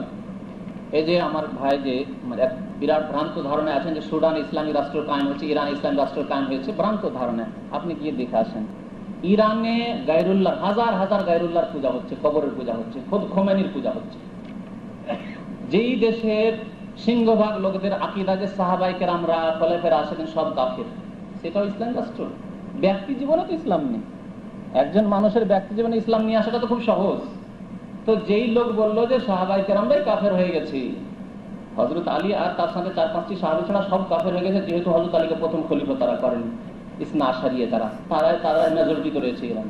তো তারা মুসলমান, আবার ব্যক্তি জীবনে মুসলমান না, তো রাষ্ট্র তাদের কি করে মুসলমান হয়ে গেল? রেডিও তেহরান শুনে ধোকা খাবেন না, মুনাফিকি কথাবার্তা তাতে বলা হয়। কি হয় সেখানে গিয়ে থেকে আসুন, দেখে আসুন কাছে থেকে, তাহলে বুঝতে পারবে তাদের আকীদা বড় শিয়া মতবাদ। আমাদের এখানে আমার মনে হয় শিয়া মতবাদের ক্যাসেট রয়েছে, শুনুন যে কি রয়েছে তাদের। তো যেই দেশে কবরের পূজা হয় সেটাও ইসলামী রাষ্ট্র? মানে নাম শুধু লাগিয়ে দিল। পাকিস্তান তো ইসলামী রাষ্ট্র, তার নামে লেখা আছে পাকিস্তানের নাম ইসলামী, এক জমহুরিয়া ইসলামিয়া পাকিস্তান। তো নাম হলে ইসলামিক হয়ে যায় নাকি? বাংলাদেশের নাম যদি কালকে থেকে লাগিয়ে দেন ইসলামিক বাংলাদেশ, তো কাজে কর্মে না হলেও ইসলামিক বাংলাদেশ হয়ে যাবে না। ইসলাম হচ্ছে আকীদা এবং আমল, বাস্তব রূপ দেওয়ার নাম। সুদান সম্পর্কে আমরা একদিকে শুনতাম, মানুষের কাছে শুনে ধোকা খেতাম, কিন্তু কাছে থেকে যখন সেখানকার উলামায়ে কেরামদের কাছে জানলাম এইসব মিথ্যা কথা, কিচ্ছু নেই সেখানে, ইসলামের আইন কোথায় বলবৎ আছে। তারপরে ইসলাম প্রতিষ্ঠা এ সম্পর্কে অনেক কথা বলে দিয়েছি। ইসলাম প্রতিষ্ঠার সেই উপায়টা অবলম্বন করে যেটা রাসূলুল্লাহ সাল্লাল্লাহু আলাইহি ওয়াসাল্লামের তরিকা ছিল। তবে আরেকটি পয়েন্ট বলতে পারি যে মুসলমানদের বিরুদ্ধে তো লড়াই করা যাবে না। জিহাদ ফি রাসূলের তরিকা হচ্ছে জিহাদ ফি সাবিলিল্লাহ তরিকা। তো জিহাদ ফি সাবিলিল্লাহ তো কাফেরদের বিরুদ্ধে করতে হবে। তা আপনি কাফের কাকে মনে করেন? কাফের কাকে মনে করেন? কাফের মানে শুধু হিন্দু? কাফের মানে শুধু যারা বংশগত ইহুদি আর বংশগত খ্রিস্টান? না, কাফের মুসলমানদের ছেলে হতে পারে। নূহ আলাইহিস সালামের ছেলে যদি কাফের হতে পারে, লূত আলাইহিস সালামের স্ত্রী যদি কাফের হতে পারে, ইব্রাহিম আলাইহিস সালামের বাপ যদি কাফের হতে পারে, তো মুসলমান মার্কা কাফের মুরতাদ হতে পারে না? হাজার হাজার লক্ষ লক্ষ রয়েছে আমাদের দেশে, তাহলে তারা তো মুরতাদ। কথা বুঝতে পেরেছেন? তো যারা মুসলিম বলে দাবি করে, যদি দেখি যে কোনো ভাইয়েরা মুসলমান বলে নিজেকে দাবি করছে, তাহলে তাদেরকে দাওয়াত দিব নামাজের দিকে। আল্লাহ রাসূল বলেছেন তারা নামাজ যতক্ষণ কায়েম করবে, একটা হাদিসে বলেছেন, তাহলে তাদের বিরুদ্ধে বিদ্রোহ ঘোষণা করা যাবে না। নামাজ কায়েম করেন। যদি আমাদের দেশের যারা নেতৃত্বে রয়েছেন নামাজকে কায়েম করেন, মসজিদ মাদ্রাসা কায়েম করছেন, নামাজ কায়েম করছেন, তাদের বিরুদ্ধে বিদ্রোহ ঘোষণা করা যাবে না। তারপরে যদি আমার দেশের যারা নেতৃত্ব দিচ্ছেন তারা যদি আল্লাহর কিতাবকে কায়েম করে, যেহেতু আরেকটি হাদিস রয়েছে মা আকামা ফিকুম কিতাব আল্লাহ, আল্লাহর বিধানকে কায়েম করে, তাহলে তাদের বিরুদ্ধে কোনো বিদ্রোহ নেই। যে কোনো দল লেভেল আপনাকে সরিয়ে দিবে, তখন মুসলিম লেভেল লাগিয়ে দিবে। যে ব্যক্তি কোরআনকে বাস্তব রূপ দিতে পারলো তার দেশে, সে কি তার লেভেলটি সরিয়ে নেবে না? তার এসব লেভেল যে প্রচলিত যেসব লেভেল আছে রাখবে না? সে নিজেই রাখবে না। তো তাদেরকে দাওয়াত দেবে ইসলাম বুঝা। আসলে তারা ইসলাম বোঝে না। যে সমাজে বাতিল দলগুলো রয়েছে তারা ইসলাম বুঝে না। যদি তারা ইসলাম বুঝতো, হয় বুঝে না, অথবা বুঝে সুঝে তারা অস্বীকার করছে। যদি বুঝে না, তাদেরকে বোঝার জন্য দাওয়াত দেবো, বুঝুন এবং কোরআন এবং হাদিসের বাস্তব রূপ দেন ব্যক্তি জীবনে এবং রাষ্ট্রনীতিতে সর্বক্ষেত্রে। আর যারা বুঝে সুঝে বলছেন না 1400 বছর পরে 20 শতাব্দীতে আর কোরআনের আইন চলবে না, তাহলে সে কি মুসলমান বলছেন? নামাজ পড়ে সে মুসলমান হয়ে যাবে? কোনোদিনই সে মুসলমান না। তাদের বিরুদ্ধেও জিহাদ ঘোষণা করতে হবে, স্পষ্ট ভাষায় বলছে।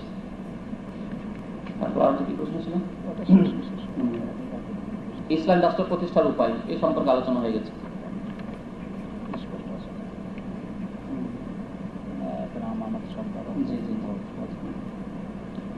এই কোরআনে আল্লাহ পাক রব্বুল আলামিন আমানত শব্দটি বলেন ইন্না আরাদনাল আমানাত। আমানত মানে শরীয়তের বিধান, আমানত মানে ভোট না। এই ইসলামের বিকৃতি হতে হতে আগে আমি শুরুতে বলেছি যে কেউ ইসলামের জিহাদ মানে চিল্লা 40 দিনের জন্য বা 3 মাসের জন্য বেরিয়ে যাওয়া এক শ্রেণীর ভাইরা, সেটার নাম জিহাদ। আর সশস্ত্র জিহাদ নেই।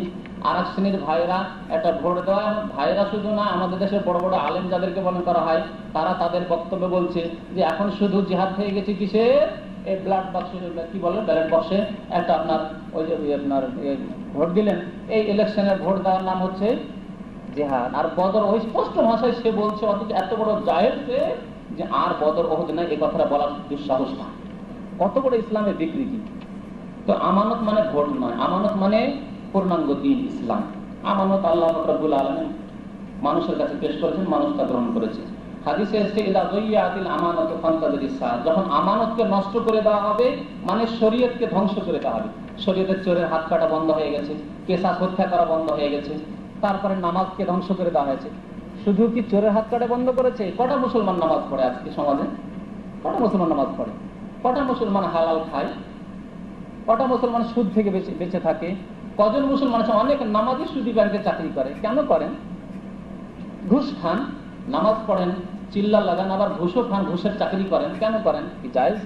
তাহলে আমানত ধ্বংস করে দেওয়া বা আমানত নষ্ট করে দেওয়া, হাদিসে বলা হয়েছে ইদা যায়য়াতিল আমানাত মানে ইসলামকে ধ্বংস করে দেওয়া, ইসলামের ফরজ ওয়াজিবাতকে ধ্বংস করে দেওয়া।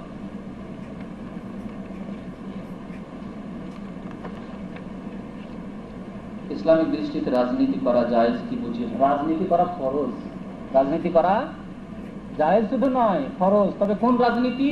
এই পশ্চিমা গণতন্ত্রের রাজনীতি না, বরং এই রাজনীতিকে বর্জন করে এদেরকে পরাস্ত করা, এর পন্থা ব্যবস্থা নেওয়া, ওই রাজনীতি করতে হবে। রাসূলুল্লাহ রাজনীতি করতে হবে, রাসূলুল্লাহ সাল্লাল্লাহু আলাইহি ওয়াসাল্লাম রাজনীতি করতে হবে, খোলাফায়ে রাশিদিনের রাজনীতি করতে হবে, সালাফে সালেহিনের রাজনীতি করতে হবে। তবে ভোট দেওয়ার ব্যাপারটা এখানে আরেকটু বলে দেওয়া দরকার। আপাতত বাংলাদেশে, পাকিস্তানে বা মুসলিম দেশগুলোতে, গণতান্ত্রিক দেশ, সেই দেশে যদি যত ইসলামপন্থী আছেন ভোট বয়কট করেন, তাহলে যত বেশি লম্পট গুলো আছে সেগুলো নেতৃত্বে যাবে। আমাদের দেশে লম্পট, আবার বড় লম্পট, মেজো লম্পট, সেজো লম্পট, মেলা রকমের লম্পট আছে যারা নেতৃত্ব দিচ্ছে। এখন এই বড় লম্পটকে পরাস্ত করার জন্য ছোট লম্পটকে রাখেন আপাতত, কিন্তু তাতে ইমান নিয়েছে নাই যে জাতীয়তাবাদীতে বিশ্বাসী, আপনি অমুক দলে বিশ্বাসী, অমুক দলে আকীদা রাখেন, অমুক দল আপনার জন্য মানে আইডিয়াল, এইরকম বিশ্বাস করে নাই। আপাতত যেটা বেশি ক্ষতিকারক ইসলামের জন্য যেই দলটি, তাকে পরাস্ত করার উদ্দেশ্যে কোন একটি দলকে ভোট দিয়ে ভাবছেন যে এদেরকে দিয়ে ওদের পরাস্ত করা যায়, পরাস্ত করুন। কিন্তু আপনি ইমান নিয়ে আসবেন গণতন্ত্রের উপরে যে এটাই আমাদের সমস্যার সমাধানের তারিকা, এটা ভুল, একেবারে বড় ভুল। সেই তারিকা অবলম্বন করতে হয় যেটা রাসূলুল্লাহ সাল্লাল্লাহু আলাইহি ওয়াসাল্লামের তারিকা। আর এই রকমের রাজনীতি করা জরুরি। আর এই কুফরি পশ্চিমা রাজনীতির বিরুদ্ধে বলা, এটাও রাজনীতি। পশ্চিমা রাজনীতির বিরুদ্ধে বলা এবং মানুষকে জানিয়ে দেওয়া এর ত্রুটিগুলো, ইসলামের যে পরিপন্থী, না জেনে কুফরি করছে মানুষ, নামাজও পড়ছে, আবার এই গণতান্ত্রিক পার্টিতে এমন ভাবে বিশ্বাসী, তার জন্য সমস্ত মেহনত পরিশ্রম লাগিয়ে দেয়, তাহলে সাথে সাথে কুফরি করে না? কুফরি করছে।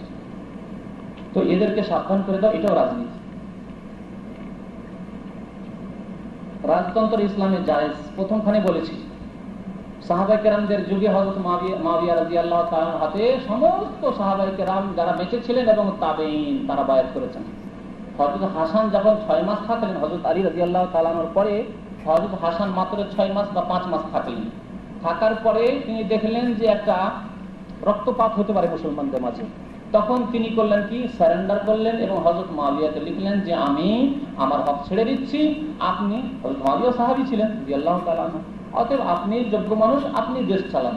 মানুষের শান্তি উদ্দেশ্য, আমাদের জনসাধারণের শান্তি হোক আর দেশের শান্তি বিরাজ করুক, এটার উদ্দেশ্য। তিনি সারেন্ডার করে দিয়ে তিনি তার হকটি তাকে দিয়ে দিলেন। হযরত আমির মুআবিয়া বারহাক খলিফা হলেন, তিনি আমির হলেন। সবাই বায়াত করেছেন, ইতিহাস করে দেখুন।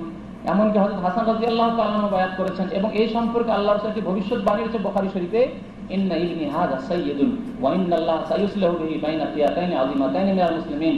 আমার এই ছেলে অর্থাৎ হযরত হাসান সাইয়্যিদ, নেতা, সাইয়্যিদ, জান্নাতের যুবকদের সাইয়্যিদ হবেন, তিনি সরদার হবেন।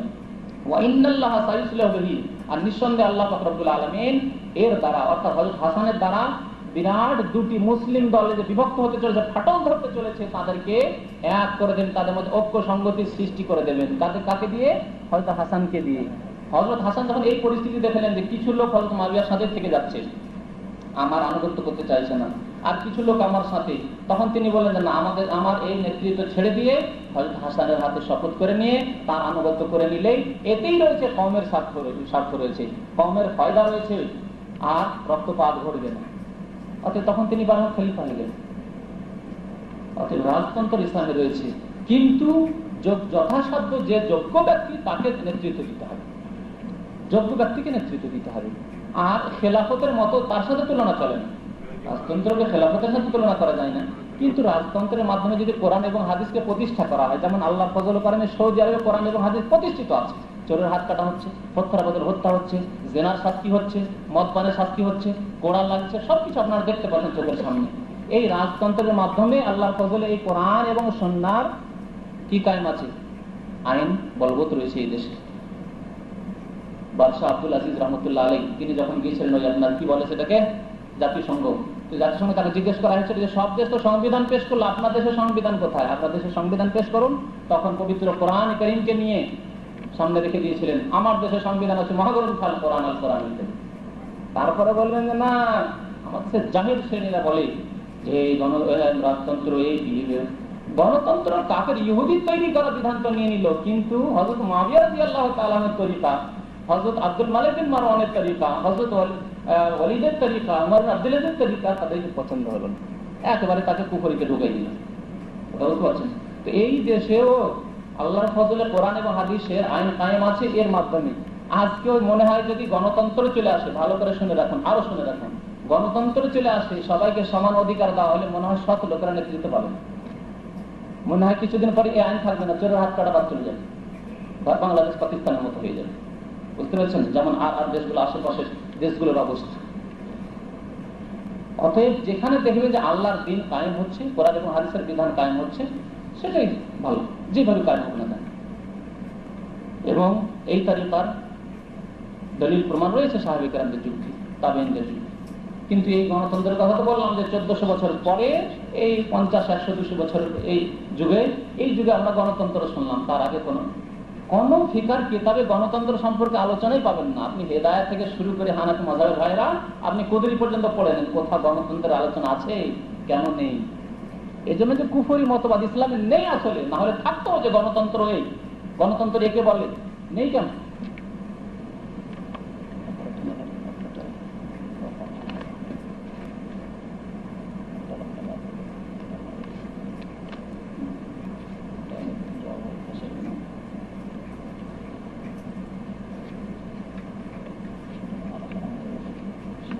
আপনি বললেন যে ইসলামের রাজনীতি আছে, তাহা কোন হাদিসে আছে? কোরআনে আছে, ইনিল হুকমা ইল্লা লিল্লাহ, ফয়সালা আল্লাহর হবে। আকাশের ফয়সালা কি করে আপনি বাস্তব জীবনে কায়েম করবেন রাজনীতি ছাড়া? হ্যাঁ, চোরের হাত আল্লাহ রাসূল কেটেছেন না কাটেননি? জিনার হদ কায়েম করেছেন না করেননি? কিভাবে করবেন আপনি? বাংলাদেশে করে দেখুন তো দেখি, পাকিস্তানে করে দেখুন তো দেখি, আপনার কি অবস্থাটা হয়। হ্যাঁ, একটি ফতোয়া দিয়ে যদি জেলে চলে যেতে হয়, তাহলে চোর হাত কেটে দেখেই নেন কি হয়। তাহলে রাজনীতি করতে হবে না? হবে না?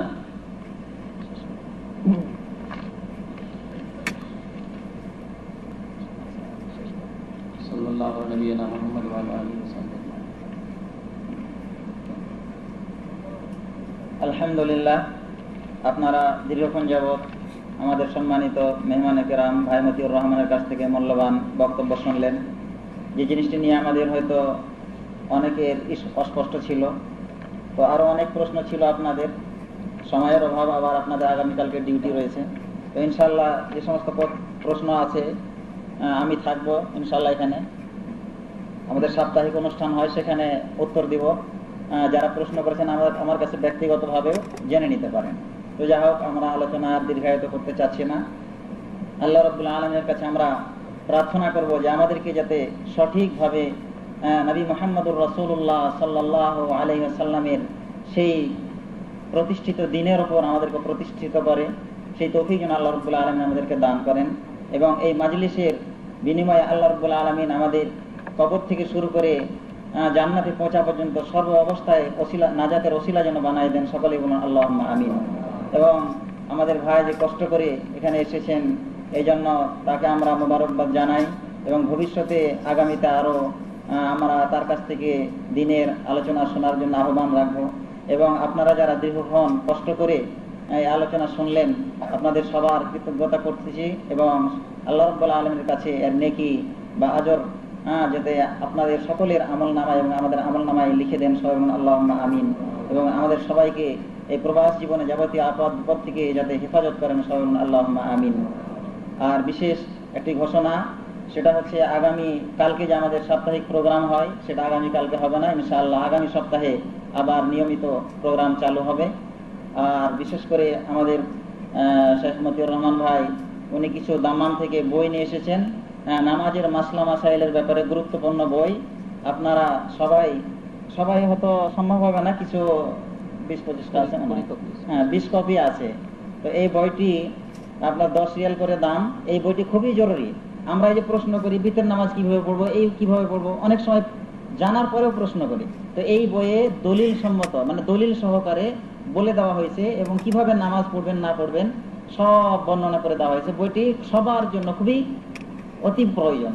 এই জন্য বইটি আপনারা যারা পয়সা নিয়ে এসেছেন 20 কপি আছে এখানে, আপনারা বইটা নিয়ে যাবেন দয়া করে। এই বলে আজকে অনুষ্ঠান শেষ করছি। বাইরে আপনাদের খাওয়া দাওয়ার ব্যবস্থা করা হয়েছে, এখানে দেখে শুনে বসবেন, কেউ যাতে বাদ না পড়ে, ভালোভাবে দেখে শুনে বসে আল্লাহ করে আগামী অনুষ্ঠানে সবাই উপস্থিত হওয়ার চেষ্টা করবেন। আল্লাহ রাব্বুল আলামিন আমাদের সবাইকে দ্বীনি আলোচনা শোনার জন্য যেন তৌফিক দান করেন। আল্লাহুম্মা আমিন। ওয়া আখির দাওয়ানা আনিল হামদুলিল্লাহি রাব্বিল আলামিন।